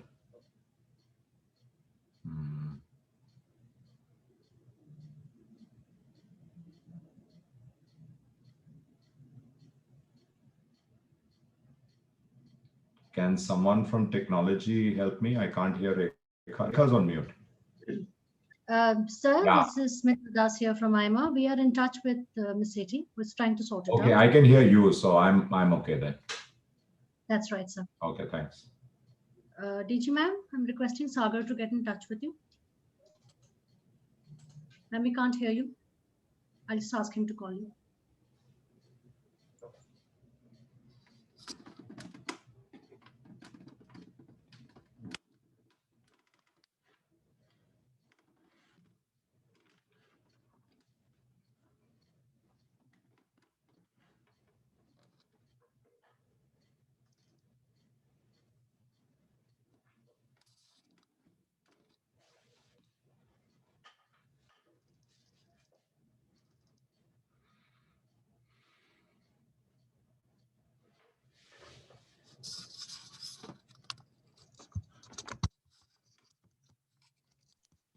Kalra, I think Ms. Sethi is trying to log in again. Hopefully it will resolve the issue. Okay. Do you want a virtual background or frame is okay? I think this is fine. Can you hear me now? Yeah. Wonderful. Technology. Hi, Rekha. Hi, good to see you, Deep. How are you doing? Good to see you too. Hanging in there, hanging in there. Yeah, I can imagine. Okay, it is now 12. With the permission of the speakers, if we may begin the next session. Sure. We welcome you all to the second session of the Shaping Young Minds program. This session is with Mr. Deep Kalra, founder and Group Executive Chairman, MakeMyTrip Limited, as the speaker, and Ms. Rekha Sethi, Director General, All India Management Association, as the session chair. Before I hand over the session to Ms. Sethi, a few words about her. A seasoned and accomplished professional, Ms. Sethi has had a distinguished career of over 3 decades and is currently heading the All India Management Association as its Director General. With her stellar leadership, she has transformed AIMA into a new age industry body and heightened the association's reach, portfolio, and presence, not just in India, but overseas as well. A visionary and intuitive leader, she accelerated AIMA's journey of digital transformation during the COVID crisis. She ensured business continuity at AIMA with the early and efficient adoption of digital technology and remote solutions. As a result of this relentless pursuit for excellence over the years, she has built on AIMA's inherent strengths, and today the organization offers contemporary management programs and services, not just to management students and young professionals, but to senior industry experts and leaders as well. A versatile and multifaceted professional, she's on the boards of leading Indian companies, including Sun Pharmaceutical Industries and some of its subsidiaries, CESC, Spencer's Retail Limited, and Hero Steels Limited. She also represents AIMA on the boards and councils of several prominent national bodies and institutes. An alumnus of St. Stephen's College, Delhi, Ms. Sethi has also spent 17 years with the Confederation of Indian Industry, CII, where she led the initiative to create high-profile international events to promote India's economic interests. With these few words, I hand over to Ms. Rekha Sethi with a request to introduce the speaker, Mr. Deep Kalra, and also take the program forward. Thank you, Smita, and good afternoon, everybody. Hi, Deep. Great to have you with us on AIMA's Shaping Young Minds program, which is one of our flagship brand events and very well appreciated all over the country. We have done 77 such programs. This is the 77th one. And it's wonderful to have you here with us, talking to this group of young people. We have about 500 who have logged on to Zoom and over 1,000 who have logged on onto the social media. So we have a huge number of minds that you're going to influence today. Just a quick word to all my young friends there. This session is meant for you to ask questions. You have a wonderful opportunity to meet an actual icon from industry. Don't lose it. Ask questions. I will be asking deep questions initially, and then I'm going to open it up to you. You can put your questions in the chat box, but do that. This is a wonderful opportunity, and I would love you to take advantage of that. So with these words, while Deep doesn't really need any introduction, since I've had an embarrassingly long introduction, I'm going to do the same to Deep. So here goes. Oh. Well, there are 1,500 young people who have logged on, and I think they deserve to know you better. So let me start off by my interpretation of you, and then I'm going to question you, and you can, actually tell us who you are. The quintessential internet entrepreneur, Deep has seen it all, the dot-com bubble and bust, and the subsequent digital revolution. Typical of startup founders, he's highly educated and has worked for others before throwing away a fat salary for the excitement of changing the world. And he has indeed done his bit to make this world the way we know it now. Towards the end of the last millennium, Deep chucked his cushy job at ABN AMRO to launch an American bowling company in India, a venture that failed to strike. Briefly, he went back to a job in the financial sector, but was charmed back into entrepreneurship by the magic of the internet. This time in the year 2000, he bet his own money along with a few colleagues and friends on solving long-standing travel problems. And MakeMyTrip was born, and the rest, as they say, is history. Today, MakeMyTrip is synonymous with online travel and hospitality management. Moreover, he's mentored some of other successful startups, including 197.com, the parent company of Paytm. Deep has put his fame and money to good use and has co-founded the Ashoka University and an NGO that works on urban issues in Gurgaon. He's also a leader of the Indian tech sector, and he helps the central government with digitization ideas. He was a prime driver of the development and deployment of the Aadhaar Sethi app during the COVID pandemic. He's a member of the National Startup Advisory Council of the Government of India and a founding member of indiatech.org, a group that looks after the interests of the Indian internet companies. His success and savvy have been recognized and celebrated widely. E&Y recognized him as the Entrepreneur of the Year, Business Information in 2011, and KPMG proclaimed him the most powerful digital influencer in India in 2012. Travel organization TTG Asia declared him the best travel entrepreneur of 2012 at the TTG Travel Awards. Importantly, he is a friend of AIMA and absolutely delighted to have him here with us. So Deep, we have over 1,500 students, probably more who have already logged in. Normally we do this program with one local management association, and this time it's the Calcutta Management Association which has taken the lead. And we generally have, it's a live session with over 1,000 students attending it in person. However, since it's the first ever digital format, we have students joining us and young people joining us from 18 cities today, including Coimbatore, Rajkot, Bharuch, Dehradun, Jalandhar, and Asansol, Siliguri, to name just a very few. Just want to give you an idea that, we have a cross section of audience from many different cities, but of course, Calcutta and Bengal make up a majority of them. So as I said, for the Shaping Young Minds program, we invite those we consider icons to talk to young minds about themselves, their lives, what was their journey, what inspired them, what was the successes, and more importantly, what were the failures and the learnings from it. So I'm not going to question you on the Indian economy and how the pandemic has been treating your business, though we can touch on that. But today, our fireside chat is going to be a journey of discovering Deep Kalra and what really makes him tick. So with your permission, Deep, I hope you're ready for it. Absolutely. And I just wanted to thank you for having me. It's an honor. It's a privilege. I didn't realize you've done more than 70 such sessions. That's amazing. Congratulations, AIMA. Rekha, you've been an old friend and also alumni connection. So it's really lovely and special to be here, and especially talking to young minds, because I think that is if there is ever a time where you can help give, I wouldn't even say help shape, but if you can help clarify doubts. And I really liked your point about asking everyone to come with their questions. Of course, you will have to do the job of filtering them. We have an hour and we'll do our best. But yeah, this is the time, folks, all of you who are listening, I can hark back to the time when I was, starting out my career.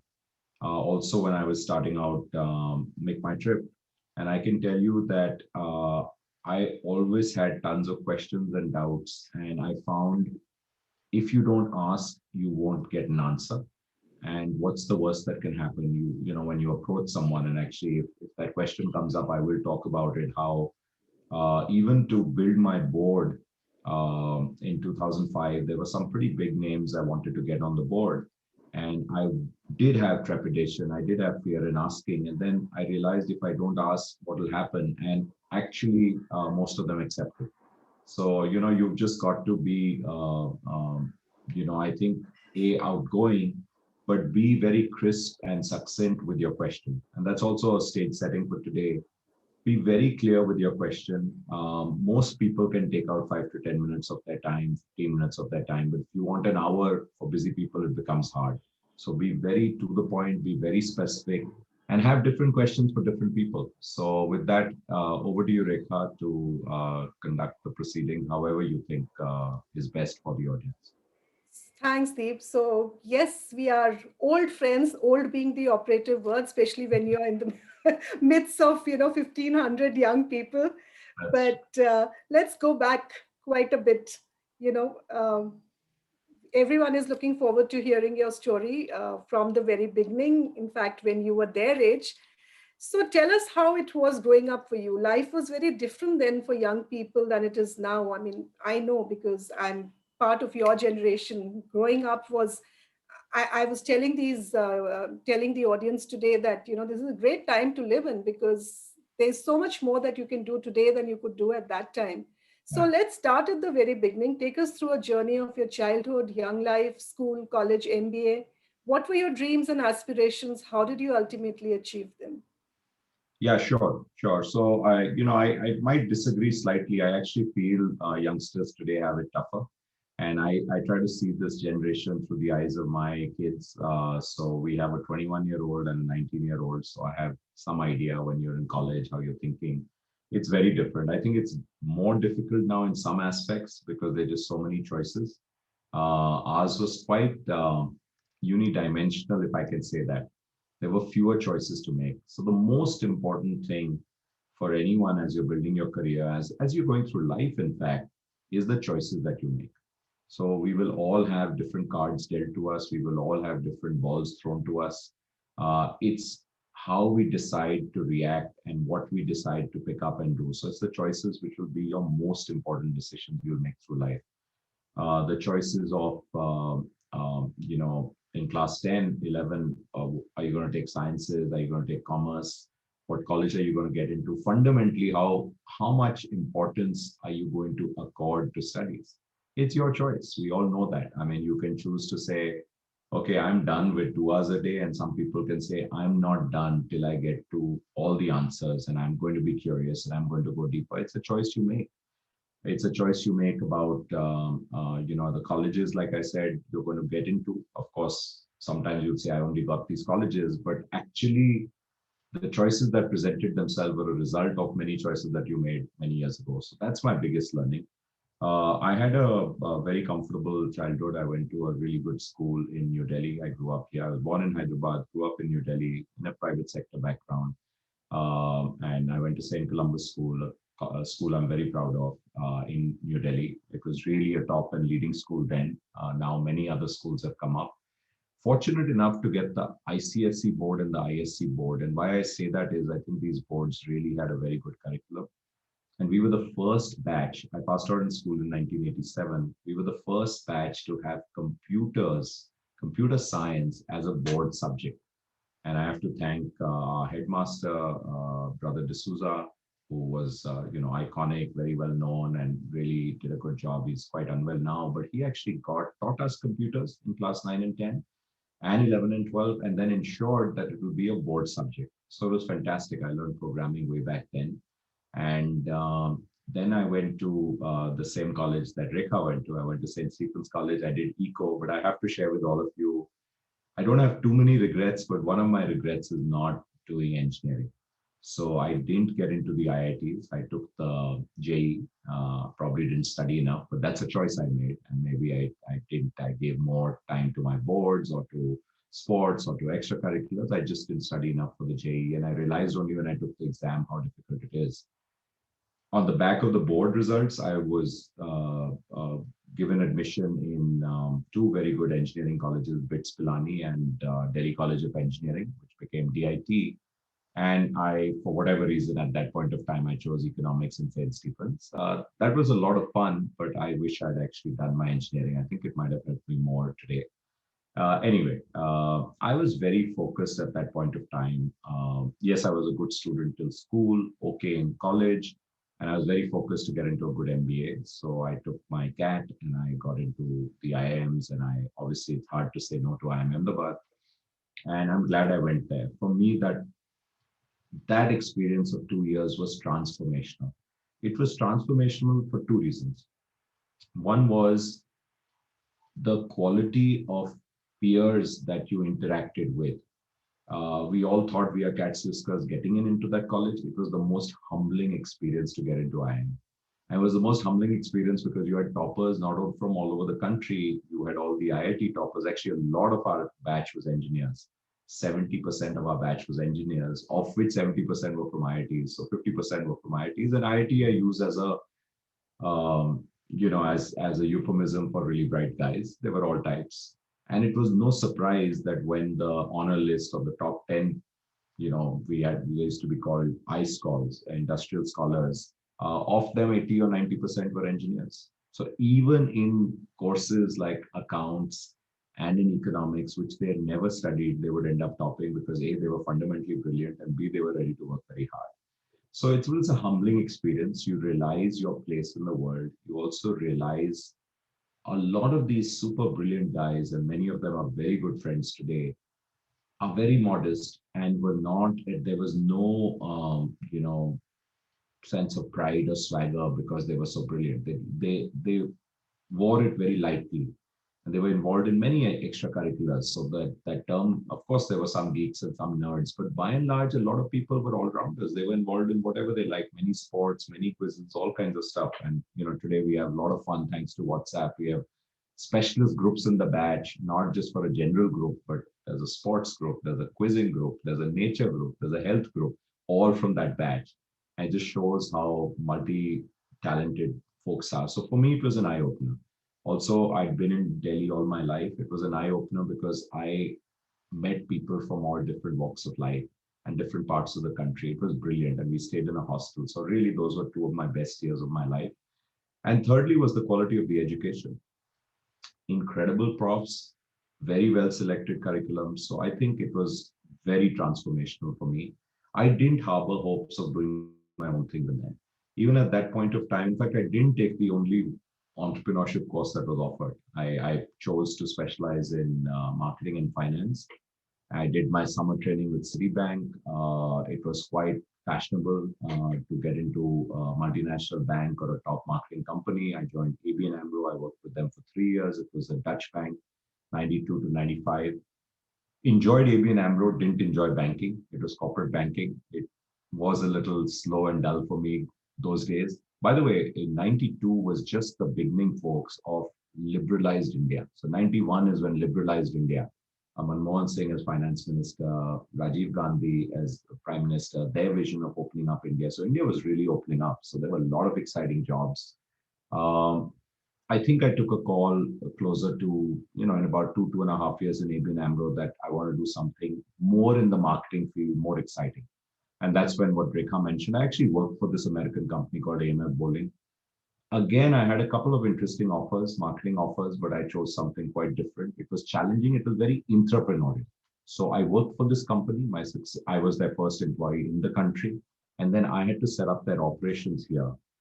I can tell you 4 years I spent trying very hard to cultivate this market for this family entertainment sport called 10-pin bowling, which many of you know now. Set up actually a couple of projects even in Calcutta, but most of them were in and around Delhi, Bombay, and Bangalore. But the cost of real estate in India was just too high to support this.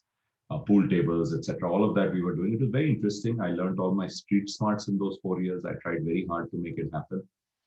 But then my panic button was not that I wasn't earning as much as my colleagues, honestly, my batchmates.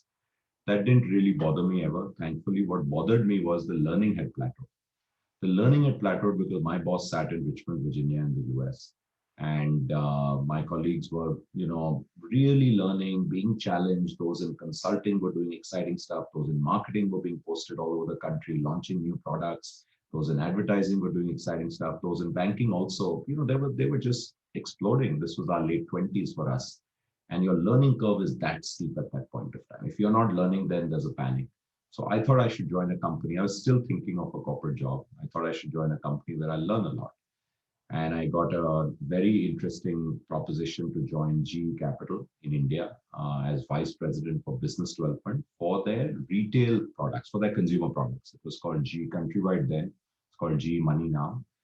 And it was, again, life-changing for me because in just 18 months, I spent just 18 months there because I was bitten by the internet bug from two sides. This was 98, 99. And in 2000, I quit. So on 1st April 2000, I started MakeMyTrip. So one, I was personally looking at the internet and saying, this is transformational. Many of you youngsters probably maybe were born or very young. You won't understand the internet, but you can hear it from your older siblings or your parents that getting onto the internet in India was a labor of love. You had to be on that dial-up modem. It made those funny electronic sounds. You can go on the internet and see what I'm saying. And then finally you connected, and very often to get disconnected in the next 10, 15 minutes. So all the hard work, especially when we were browsing heavy sites, was done late at night when the bandwidth was better because it wasn't being choked up. So 128 kbps was great, but you effectively got maybe 1/4 of that. So it was interesting because even professionally, I was looking at the internet as opportunities for GE Capital. And that was actually my job, to find different ways to distribute our product, to look at even opportunities where we could partner. And the more I met folks like Sanjeev, who spoke, I think, earlier today, Sanjeev Bikhchandani, Naukri was probably one of the pioneers in 97. Him I knew because we had many common, actually we had all our kind of alum in common. But he was senior, but I had attended some classes that he used to hold to help people get into MBA schools. So I knew him. Ajit Balakrishna of VDF, who was an early mover. I was meeting him for GE. Coincidentally, our Bombay office and VDF's Bombay office were in the same building. So I spent a lot of time understanding what they're working on, his vision, how the internet was opening up. And a couple of transactions. Selling a second-hand car online was transformational. Booking a holiday online was transformational. And I said, enough is enough. So I took the plunge in 2000 to go ahead and set up my own online travel company. I did look at other business plans, including online stockbroking. But online travel seemed to be the place, which was a good mix of, I think, heart, because I was very excited about it, but also head. And I would share that with a lot of you that whatever you do, you've got to be really, really, really excited about. You've got to love what you do. Automatically, you will give it your best. And if you don't, and I learned that in banking, it's very hard to sustain your best. Even if you're the most earnest, hardworking person, that extra 10 or 20%, which makes all the difference, will be hard to come. So once you find your calling, and clearly, and we'll talk about MakeMyTrip journey, it's been a hell of a ride. It's 20 years, going on 21 now, end of this month. But, I couldn't have asked for more from the career, but I can tell you there were some very, very difficult times, which I'm sure Rekha or some of you will want to ask about. And those are the defining moments. Where do you call it quits? You say we are done. or do you want to keep going on? So I think one has gone through a lot of that too. So I'll stop here, Rekha, and then you can ask me whatever you like. So I didn't know that you wanted to do engineering, but probably if you had been to IIM Ahmedabad and there were so many people from the engineering background, this is precisely where you might have ended up in any case. Who knows? Yeah, who knows? But you were, as you said, one of those pioneering entrepreneurs. Those were the days when failure was a dirty word. Not many people went in for entrepreneurship. A safe job was the order of the day, and you had one. Uh, Tell us what made you chuck it up completely for unknown territories at a time when failure was still not considered all right as it is now. I know you wanted to bring in bowling into India, um, and worked on setting up bowling alleys, as you said, which did not quite take off as expected. So you had earlier tasted failure fairly early in your career, so to say. Did that help? Was it something which shaped you as a person? You obviously didn't let it get you down, because you went on to build a super successful enterprise with MakeMyTrip. So tell our young audience here as to what made you move on and touch your dreams, and the importance of failure in your life. Yeah, it's a great question, Rekha, and I'm glad you touched upon that point. And I think the youngsters should all think about this and be very comfortable with it. So, firstly, I think it's very easy to say that failure does not impact you. Failure does. It impacts everybody, but it impacts people in different ways. So yes, AMI bowling was, from a business point of view, a financial point of view, a failure. However, for me, it was maybe my awakening. Maybe, like I said, the place where I learned my street smarts. Some sort of way, it also meant deep down inside, when Make My Trip was going through its challenges in the first, I would say, year 0 to 1 was dream year. Year 1 to 5 was trial by fire. It was trial by fire, and very quickly I can tell you what we went through. So dot-com bust happened. Our early stage investors, e-ventures, they wanted to pull out the money they had invested. We had to return the money. I had to buy back the company. So I had to literally beg, borrow, but not steal. I had to find angels who could help me, and we staked everything. Went through 18 months without a single rupee of salary, and one could do that simply because there was I think there was some savings. Definitely, my wife had savings, and I was just so fixated that we're going to make this happen. But more importantly, there seemed to be something we were onto. So I think it was a mix of head, where I was looking at the numbers, the data. We were getting better and better on the crucial metrics. The crucial metrics being conversion. Are we improving on conversion month on month, if not week on week? Are we actually reducing our burn month on month? Are we increasing revenues? Are we getting higher repeat? I think repeat rate is one of the most important metrics for any business. Do people come back after trying your service once, or do you have to keep on inducing them with discounts, etc.? Those become very important metrics. So we were getting better. So the head could clearly see, if we got fuel for another couple of years, the revenue line would intersect with the expense line and we would have break even. The other side was the gut, which I think all entrepreneurs need to have, the gut instinct that, listen, we are onto something. And the third one is the point that you touched upon, Rekha, which is, if one failed again, 2 dots make a line, right? 2 dots make a trend. So I think that subliminally, I can't say I thought of it with the clarity I can today, because hindsight is 2020. That fact that if one were to fail again, it would mean that it would be almost impossible to try a third time. So you want to something, so you give it a bit more and you give it a bit more. And therefore, I want all the young folks out here to be very clear. If you start something and you feel you're onto something, don't quit too early. So my most important advice to any of the youngsters I know, or many of my colleagues, by the way, who leave to start their own thing, which is hard to let them go because normally they're among the brightest guys. And if they ask me, give us some advice, which is typically the question, I always tell them, don't go in with a 2-year time horizon or a 3-year time horizon. Go in saying, I'm going to do this for 4 to 5 years. In India, businesses take time to take shape. It's not snap and you're done. This is not Silicon Valley. This is not China. It takes time. Yes, things are getting better, but have the mindset of a long distance runner, of a marathon runner. This would say, I'm not going to quit till 4 to 5 years, which means do you have resources to last 4 to 5 years? Do you have that kind of stamina? If you expect something to happen in 2 years, the chances of it happening are small. If it happens, great. But give it a little extra. I'm a firm believer that many great businesses have not seen the light of day because someone gave up too early. Someone just gave up too early. They just said, it's not happening. Let me go back to a corporate job. So that's one thing. The other part is, yes, it really helps when you have a good education degree in your back pocket. And I tell all the youngsters who are from top colleges, and it doesn't only have to be an IIM or an IIT. There are excellent colleges beyond that. I mentioned BITS and DIT. Many of the RECs are top colleges. Many of the non-IIM MBAs, like I believe places like SPJN and all are just phenomenal, and we hire from there and they're as good. So I would say today a top 30, 40 MBA school in the country is good. If you're in the top 30, 40, you're a good school for sure. And again, that doesn't mean you can't do very well if you're not. And in terms of engineering, maybe the top 40, 50 colleges are very good. So, but fundamentally, if you have a degree in your back pocket, which is, this is by the way, only a degree when I'm saying talking about engineering. What about liberal arts? You mentioned Ashoka in the introduction. That's today considered a great degree because very young, very good, but a top place. Or a CA or other professional degrees like that. If you have that, please use that degree as an insurance policy when you're, when you're staking out and doing your own thing. Don't use that degree as a noose. And that's a big difference. People, if they're from a very good college, sometimes feel, oh, because I'm from this college, I better go down the trodden path.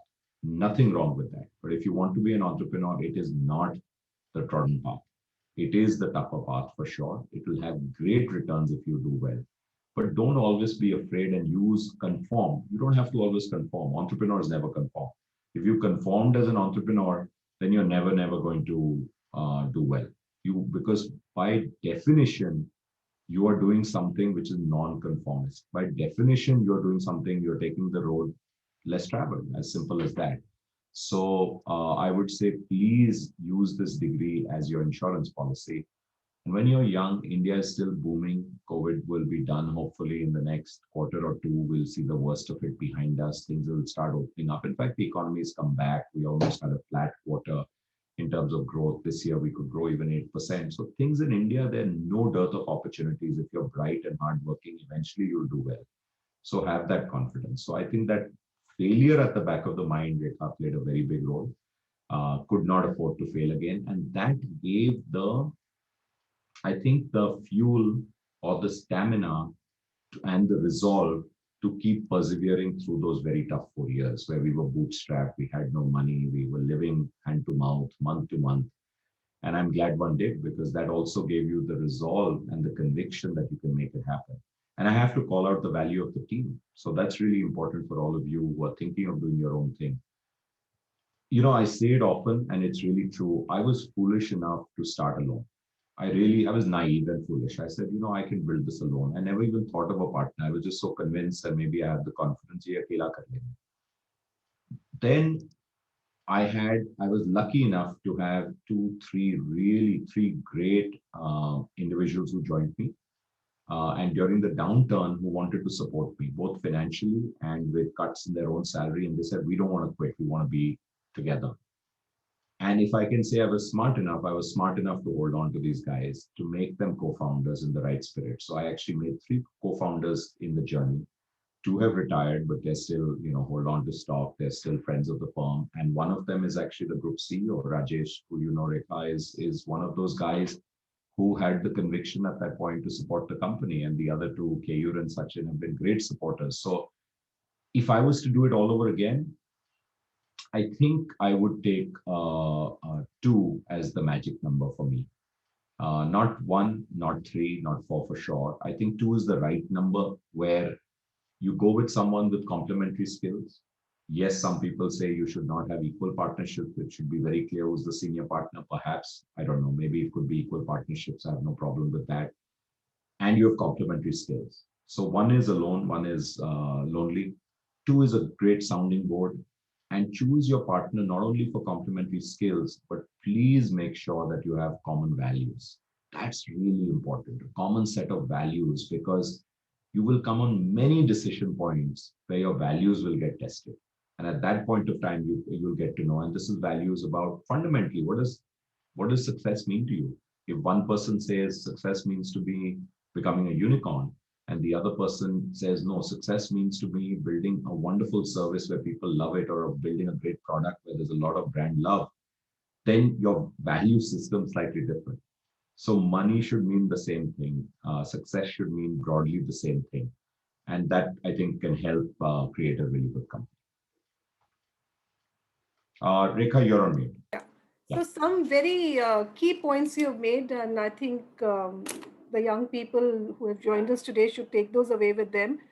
One is, don't give up too early. The only question is, what is too early or what is too late for some people? But then I guess everyone needs to figure that out. And don't discount the value of education.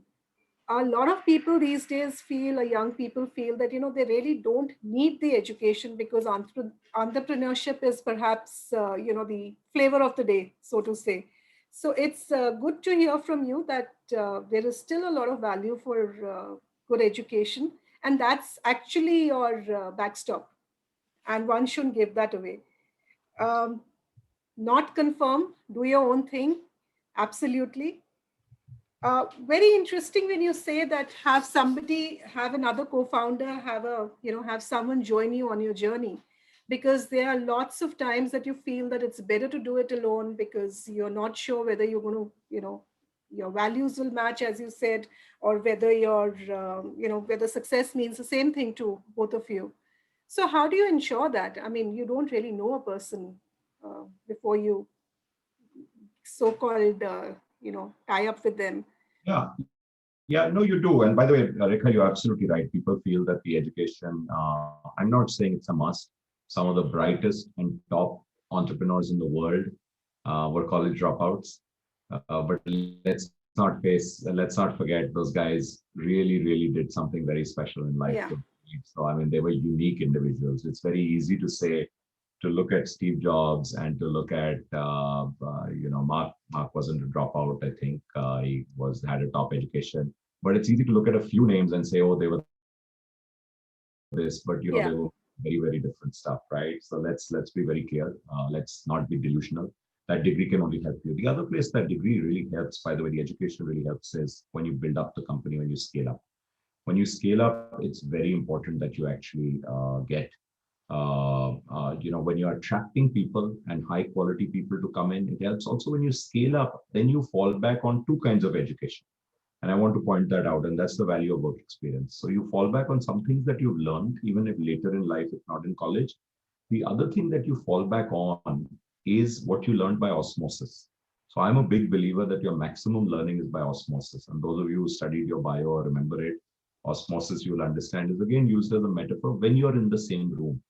So I learned a lot in these jobs by the seniors and the bosses and the brilliant people you were interacting with. And then willy-nilly, you fall back thinking, how would so-and-so have reacted to this challenge? What would so-and-so have done? So I think that's very interesting too. So keep that definitely in mind. You also mentioned how long is long enough. That's why I said 4 to 5 years. When something's not working, be steadfast enough on your goal of building a special company, but be flexible enough to try a different way to do it. So if you've got a pivot, it's okay. Don't be so stubborn that the world is changing, but I'm not going to change it. But be ready that if you need to, your goal is still the same. You want to build a great company, a special company, but be flexible enough that you can do different things. So different approaches. So I think that's really important. And while I was reacting on that, what was your specific question to this one, Rekha? I lost track of that. No, it was more of a comment. Rekha? We probably have. Okay. Maybe what? Yeah, Rekha, I lost your specific question. I was reacting to your comments. Yeah. So it's. I wanted to actually come to your to MakeMyTrip. Yeah. And the specific, how it led to your chucking up your job. It couldn't have been a one-day decision. Now I recall what you were saying. It would have needed a lot of strength of mind to say, okay, I'm going to chuck it up. What was that turning point which led you to say, okay, enough of GE, now I want to start my own venture? How did your family, did they have a role to play? Yeah. Tell us your story. Yeah, that and the other thing, what you said, how do you choose your co-founder? So I'll talk about both. So this is, I think, really important. I think for me, like I said, at GE and during that time, the internet was truly beginning to happen in India. It was difficult to go online. There was definitely no mobile internet, guys. It was all desktop, laptops, whatever, and very slow. But what I did find, like I said, was when I met some of these internet entrepreneurs, it was pretty eye-opening for me. Also, when I was doing personal stuff, like I mentioned fleetingly, selling a second-hand car for my wife. Now, I went through the approach, what I knew way back then, which is I spoke to, one of my kind of friends who was in the auto finance line. I requested him, just help me find, a good buyer. And he said, sure. He put me on to some agent and they were quoting me something. And then I was tempted to go ahead and put the car on Automart India. I think that was Automart India from Mahindra's way back, 99. And lo and behold, I got a couple of people interested, and two of them were ready to come on that weekend, on Saturday, to our house and to check out the car. Both of them came. One of them was a corporate type and offered without negotiation 20,000 more than the best offer I was getting through the offline system. And I said, wow, something's going on here. Sure enough, he brought his checkbook. The deal was done. I'm still in touch with that guy. I said, something's going on. What is happening? And fundamentally, what was happening was the internet was disintermediating. The internet was disintermediating, and therefore, everyone in that supply chain, in that value chain, who wanted to make 5,000, 10,000 sub brokers. That's how the second-hand car market works, because someone picks it up here, checks out the car, then sells it to the big dealer. The big dealer then gets approached by smaller dealers from other cities. They take it there. So this was all disintermediated. We were going direct customer to customer, peer to peer. So that was the game changer. The other very interesting incident was actually a holiday booking.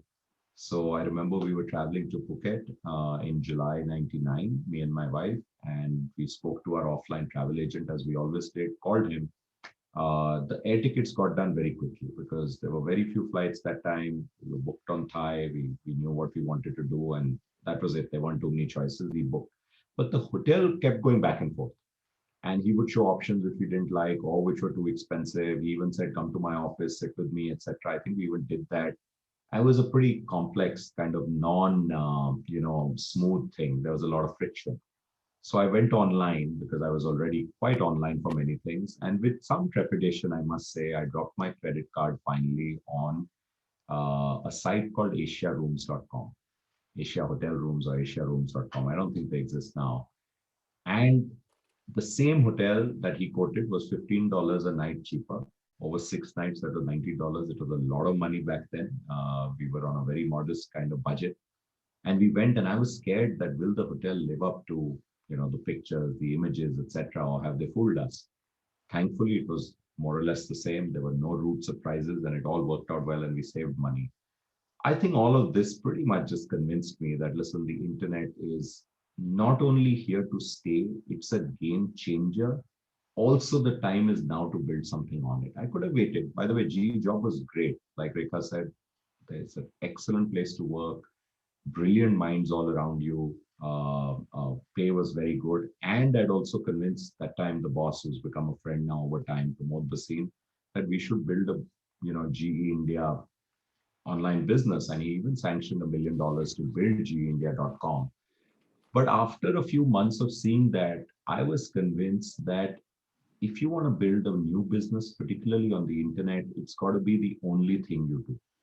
It's got to be your raison d'etre. That's a French word, French phrase, which means your reason for living.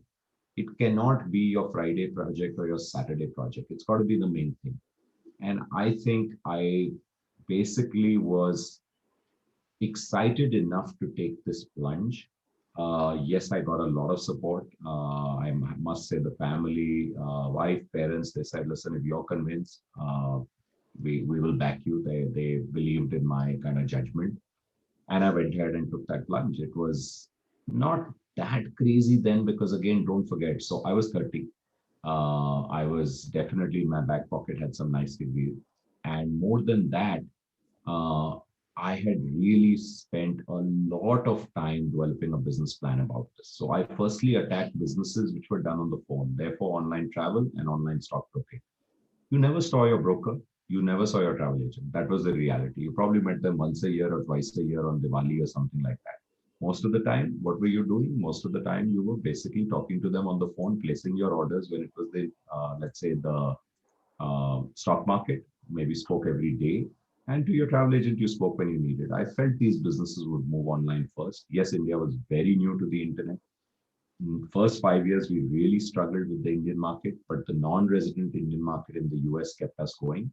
And like I said, went through many challenges, but I think taking the plunge was a mix of detailed work, definitely, but also conviction and self confidence. So I'm yet to meet an entrepreneur who doesn't have self confidence. In fact, the warning I give is don't have too much of it. Don't be overconfident, yeah. Be overconfident. People tend to get delusional. No, be realistic. Confidence is important. Overconfidence is no longer a virtue. So, and your other point that you made about selection of partners when you don't know them, no, Rekha, I would say get to know them. It's like dating. You're going to be married to this person. You're going to probably spend 10 years, 20 years together. You're going to be really close. You should get to know them. You should not join hands with someone to launch a company at a lark. No, should spend a lot of time getting to know them. Just like I would say, it's the same advice for getting married. Spend a lot of time, date a lot, get to know each other, well before you take that plunge. So then only will you get some feel. But there's no guarantee. But it's definitely better than the interviews we do at work. And some of the best companies they do, people say 10 interviews, 7 interviews. Why? They're just trying to get to know you better. And they've done it very well. They have a very good structure, whether it's a McKinsey or a levers or many firms, they really go through the grind. We try to get for any senior hire about 5 6 people meet them, and anyone has the power of veto, but that's still one interview. I think here you have to go beyond. It's not like 1 hour. You should be spending tons of time on your business idea, and you'll get to know if you're on the same page or not. It may not be identical, so it may not be like 100% match, but at least the overlap is pretty good. So Aviraj Basu has a question for you, which it's a little more of what we have been talking about. So I've decided to take it now. He's saying, what conditions must be considered to choose a perfect business partner besides having the same values? So when you're saying get to know a person, I mean, what would you look for? What are those values, and what would be those? What would you really look for in a person? Yeah, it's a very good question, Aviraj. And like I said before, but I'll just kind of reiterate it here. So, what values is one? We've spoken enough about that. Complementary skills. So, your complementary skill set is very important. Let's say you want to build a business on the internet, technology, or internet broadly. You definitely need one person who is very strong on the tech side. It could be you or it could be the other person. It's hard when you have neither. In our case, we didn't have a technologist, and therefore I say I regret not being a computer engineer. So we went through many CTOs, and knock on wood, now we have been very stable for a while. So, but it's much better if one of you has that skill. You look at some of the best startups around. I think one of them will be a technologist. So everything technology will end with you, your final decision. So that means pure programming, before that product, before that maybe even design. On the other side, the complementary skills, you need someone who's strong in business, right? So you need someone who's strong on finance, someone who has a head for marketing, someone who can overall approach the investors, the market. So that's a very nice complementarity. It's never always so perfect. So you'll always have some overlap. Like in many companies, you'll hear of one founder, but the other co-founder, you'll know there are two co-founders, but you'll only see one. The other one is very busy running the company. And that's they are both comfortable with it. Some people are not extroverts, so they don't want to go in front of investors or media or whatever. Smart investors will say, we want to meet the whole team. They will meet them. But otherwise, from day-to-day basis, you'll have one person who's typically market-facing, as we call it, and you'll have the other person who's inward-facing. That's very important too. So, and then what about people? The most important thing that you manage internally is your people. There, you probably both have to manage people in your department. types. So one person will manage everyone technology, and you will hire someone who tomorrow will be a head of technology, day after will be a CTO. That's important, and they will then take care of their cadres. And similarly, you will hire at some point of time a head of marketing, a head of finance, and then they'll grow as the organization grows. But initially, I would look at complementary skills and similar value system. So success came in plenty. I have two questions here. How did you cope with this success? And what does it actually mean to you? Okay. So success didn't come that easily. I think we probably could count ourselves big, properly successful only in 2010 when we IPO'd. So August 2010, we IPO'd on NASDAQ. I think that was definitely fair to call that successful. It was a very successful IPO, did very well. First 5 years, yeah, small successes.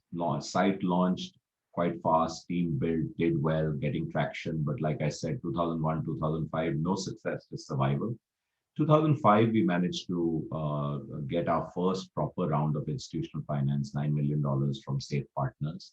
You can count that as limited success. From 2005 to 2010, we grew dramatically. We grew 25x in that period. We were profitable. We managed to IPO. So that was really a very good time. I think that's where the value systems with which you're brought up and you grow matter. I can't say one bears success as likely as one should, because actually what happens is all your learnings happen during failure, not during success. So when you're succeeding, you typically have your head up in the clouds and you're like saying, whatever, everything's great. You're just taking in the moment. I think the trick is to recover from that quickly, to come down to Mother Earth quickly, and to hit the ground, because there's the next challenge. So I'll give you a great example. An IPO is a great financial milestone, but it is an end game for the founders.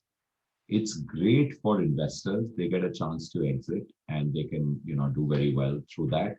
But for the founders, it is base camp. So let's build a metaphor of mountaineering and mountain climbing. It's just base camp. Yes, you hit a certain base camp and then you're going ahead. It gives you access to public money. It puts your currency, your stock suddenly is liquid currency. You can use that. You can raise more money easily. You can attract a lot more talent. But it's just a stage. So I think you have to see it in context of where do you want to go. So what success means to me is, I think we're still on the journey.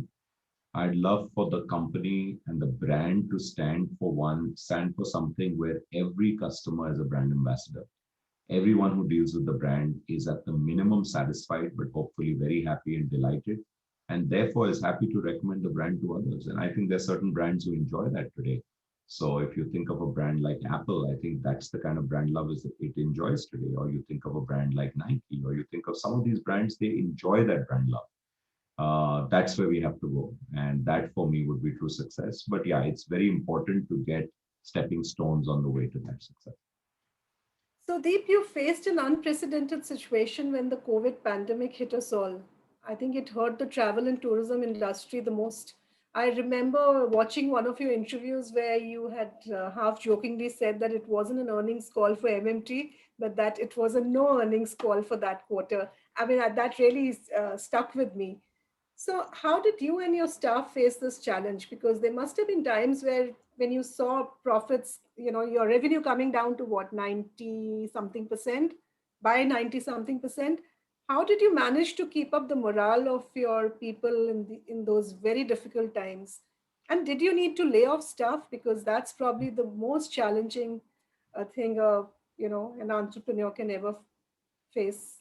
Absolutely, Rekha. So you are right. COVID was unprecedented, but maybe the crisis of the dot-com bust and maybe the crisis of being bootstrapped with no money somewhere prepared us and also kind of hardened you. Like, I still feel the tougher crisis was way back then, because then it was existentialism crisis. Will we survive? Yeah. Honestly, I didn't have that fear now because we had a solid balance sheet. We had $150 million in our balance sheet. We had to cut our costs. We had to come down. But I knew we will survive, even if this goes on 2 years. And that's why we took very harsh measures. We said, who knows how long it'll go on. And even now, it's not over, right? And someone just posted on the chat, travel and tourism has truly been completely devastated because the very nature of travel and tourism is to move around and get people, which is not allowed. To give you an example, April, May, and June, the quarter that we reported, the first financial quarter, 2 months were in full lockdown, April and May, and June was just limping out. That's when I commented, this is a lack of earnings call, not an earnings call. We were down 95.5%. Our revenues were wiped, obliterated is the word, completely. There was no revenue left. But we managed. What we had said was, we will manage what we can manage, which is costs. So we came down drastically. We cut all our variable costs, particularly marketing, because we said if people aren't traveling, why should we market? Semi-fixed costs. We looked at our outsourcing costs, cut that. We looked at our hosting cost of our sites and servers, we cut that. And finally, we went into fixed costs. We actually asked all senior management to take cuts. Rajesh and myself took a 100% cut again, which was now much easier than it was way back then. For almost 6 months, our leadership team took a 50% cut, down to manager level where they took a 10% cut. And I owe you to my people who took those cuts. The idea was we don't have to lay off. Sadly, 2 months into the crisis, we realized two things. One is it's going on and on and on. It's not getting over. Remember, we all hoped it'll get over quickly, but it wasn't. Secondly, a lot of our very smart guys, particularly tech and product guys, are industry agnostic. They were being lured away by competition. So they were being lured away by non-travel online sectors who were booming. Whether it was Google or Amazon or food delivery or whatever, they were booming. They were luring away these people. And while no one will admit they left because their salaries were cut, but that hurts. So I wanted to restore their salaries. I figured we are being unfair to them. Also, at the same time, we realized some parts of the business will take very long to come back. The international travel. Just see, even today, it's virtually non-existent. MICE travel, which is meeting incentive conferences. So we did have to fine tune. We did actually have to let go of 10% of our people only once and not again. And I can tell you, hand on heart, it is the worst and the toughest decision to make. It's horrible for the person who receives it. Yeah. But it's also horrible for someone meeting it out. And only when you've asked one person to go, you can imagine how tough it is to ask almost 300 people to go. It's heartbreaking. It's absolutely heartbreaking. Sleepless nights. We tried to do it in the nicest possible way. We gave them the full year for them and their family to get medical coverage from us. We gave the laptops and the mobiles. For anyone who had worked longer than a few years, we gave more ex gratia. And so much so, both Rajesh and I actually helped a lot of these long-serving folks personally too, because it's hard. And only if we, could get them back, could we have actually redeemed ourselves. And hopefully we will when things get back. Those lines of business get back, but it's been very hard. So I hope no one has to do it. The lesson there, think twice, think thrice before hiring more people during good times, because you never know when tough times will come. So other expenses are easy to cut because they're not linked to people directly. But when it's linked to people, think very hard. It's very easy to ramp up, but very painful to ramp down. So lots of learnings for me through this. Yes, the fact that we've lived through tougher times, I think got us ready. But yeah, it's been challenging to say the least. I just want to complete the story. October, November, December, revenues came back about 38 to 40%, which is good. But we had controlled costs so much that we showed a profit during COVID, probably the only OTA in the world who did that. A cash profit of $9 million through COVID. And at the back of that, we managed to do another fundraise. So stocks at an all-time high. People are very hopeful. Travel will come back with a bang. Domestic travel people are traveling, notwithstanding the few new hotspots emerging in Maharashtra. But fair to say about 50% of domestic travel is back. And I think if vaccination drives doesn't slow down or rather picks up speed, I think another quarter, a lot of things will be behind us. We'll still have to travel with caution, which we should in crowded places. But I think people will be bolstered and emboldened with the vaccine and say, listen, now we can keep going forward. So. But do you think the pandemic also taught you new ways of working, apart from, of course, cutting costs? I was talking to Ritesh Agarwal of Oyo, and he was mentioning how the tourist traffic has shifted from international travel to domestic travel, and how, cities and hotels which were hardly visited at times have now, they're going chock-a-block. And I have a question here also from Dr. Shubroto Chattopadhyay, who's asking something similar. I mean, has this pandemic been a way of changing how you've been working and bringing in new, new ways for people to travel? So he's saying, will virtual simulation tours be a substitute? Is that a new way of traveling for people? Yeah, no, great point. So firstly, absolutely, it's been game changing. The fact that we are working remotely and so efficiently itself, and just look at what you said. Normally you do this in person, you have so many people, suddenly you can open this out. So conferences, on the other hand, have changed the game. And, I know a bit about your organization. I know CII quite well. I know TIE very well. All organizations have adapted to this, and actually all of them have had bumper years, and because there's very little cost to this, but that's great. Similarly, we learned how to work remotely, which was great. We learned how to service our customers remotely, so a lot of work had to be done. A lot of our tech projects which didn't get done with the day-to-day pressures actually got done. The big massive projects got attacked. So a lot of silver linings to this COVID cloud. I think it's also taught us that you can forever work in a hybrid way. Many people now will be able to choose that, listen, maybe I'll come to work physically 3 days a week, but I'll work 2 days, and maybe there'll be adjustments, maybe there'll be comp adjustments, but there's savings to both. There's savings to the company on space. Space is very expensive. We gave up space, by the way. We've given up almost 1/3 of our space overall, and we think that's the right thing to do, and we'll figure when we need everyone to come back and how we will do it. The other COVID, silver lining is the advent and the mainstreaming rather of villas and apartments. This was something which wasn't mainstream. People still looked at hotels. They looked at some of them stuff like this. Now it's become mainstream. And we've got now 25,000 properties like this where you can choose a villa or an apartment over a hotel. People want spread out. The other thing for us is the premium business. The premium hotels have opened up in a massive way, given great deals because people want to be spread out like in a resort. Driving holidays is big, so therefore domestic has become huge. People are willing to drive out 10 hours to get to a remote place and be there. Workations. So many of my friends have gone up to the hills, have been in Goa for months, and are working up in a small cottage in the hills. And they're saying at least it's open air and fresh air for long. So we all know people who can do that, have done that, who didn't have maybe any need. So I think it's been eye-opening for sure.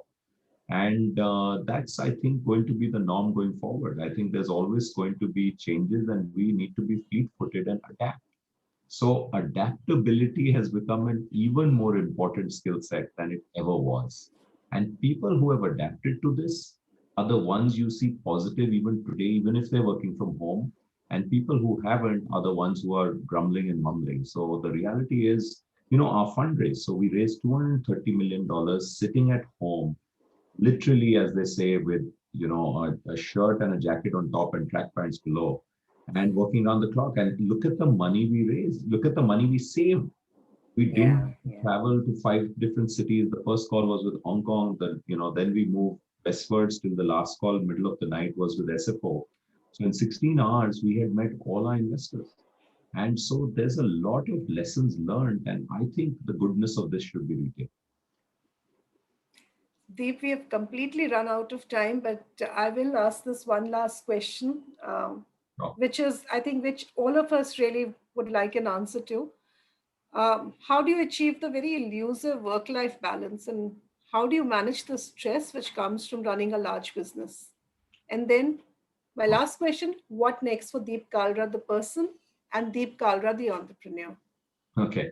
So the first one is, let me tell you, anyone who's starting up a business, there is no work-life balance for the first many years.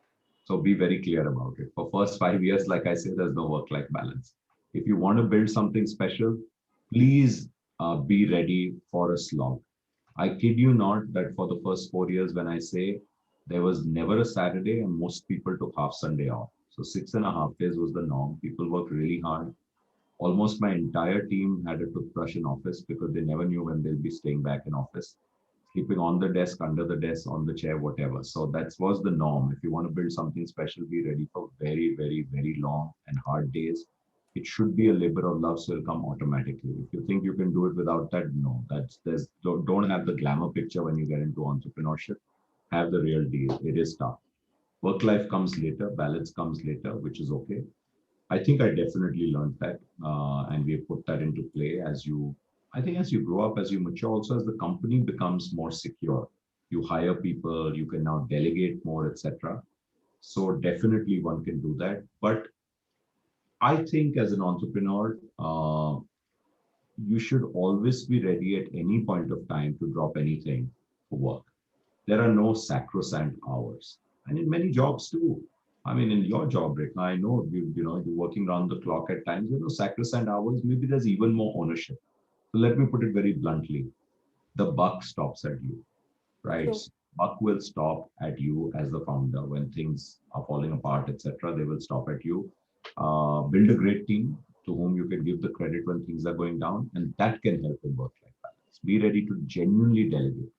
Don't get people just for the title and then don't give them enough to do. So if you hire very good people and then second guess them, watch over their shoulders, micromanage them, they will leave.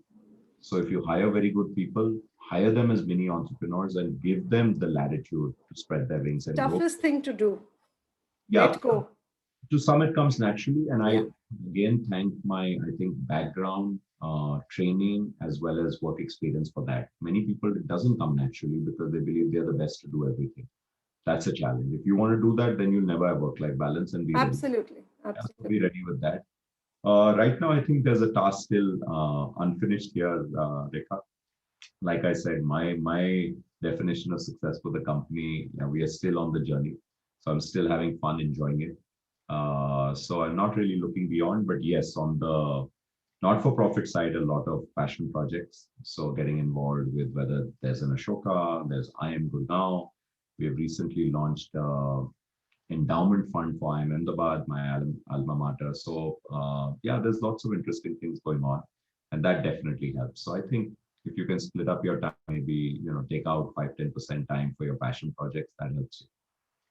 Because you have suggestions in the chat that you need to do much more. And Shushmita had asked you if you had any plans to invest into e-commerce in the future to provide a one-stop shop for travel needs of your customers.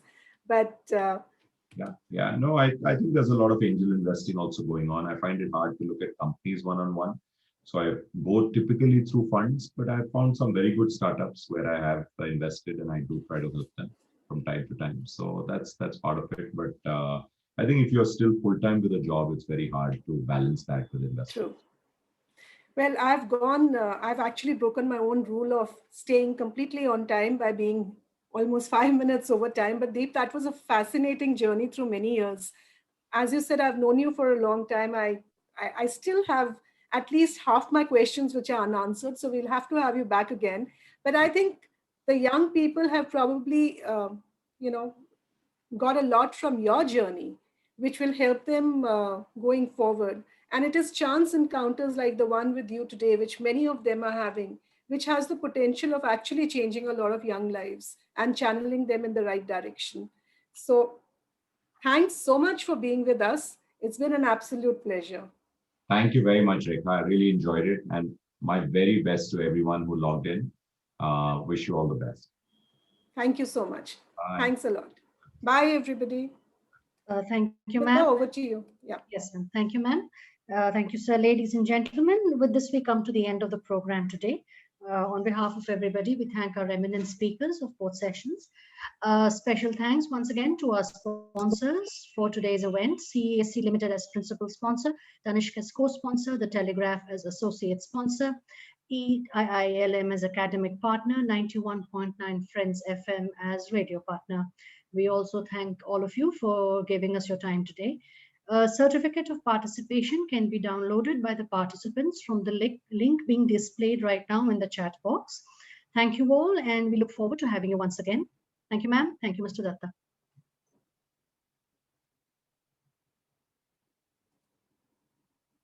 So you're on mute. Mr. Datta, you're on mute. I said, Yes, thank you, Rekha. Thank you very much for everything. And you and your great team, I'm sure we can do a lot more programs together in this part of the world. Yes, absolutely. We'd be happy to, and hopefully in the No, we physical will. format next time. Yeah, we will do. Don't worry. And there are certain things that we have in mind, so we'll have a chat with you separately. Thank you very much. Thanks a lot. Thank you very much. Bye, everybody. Bye.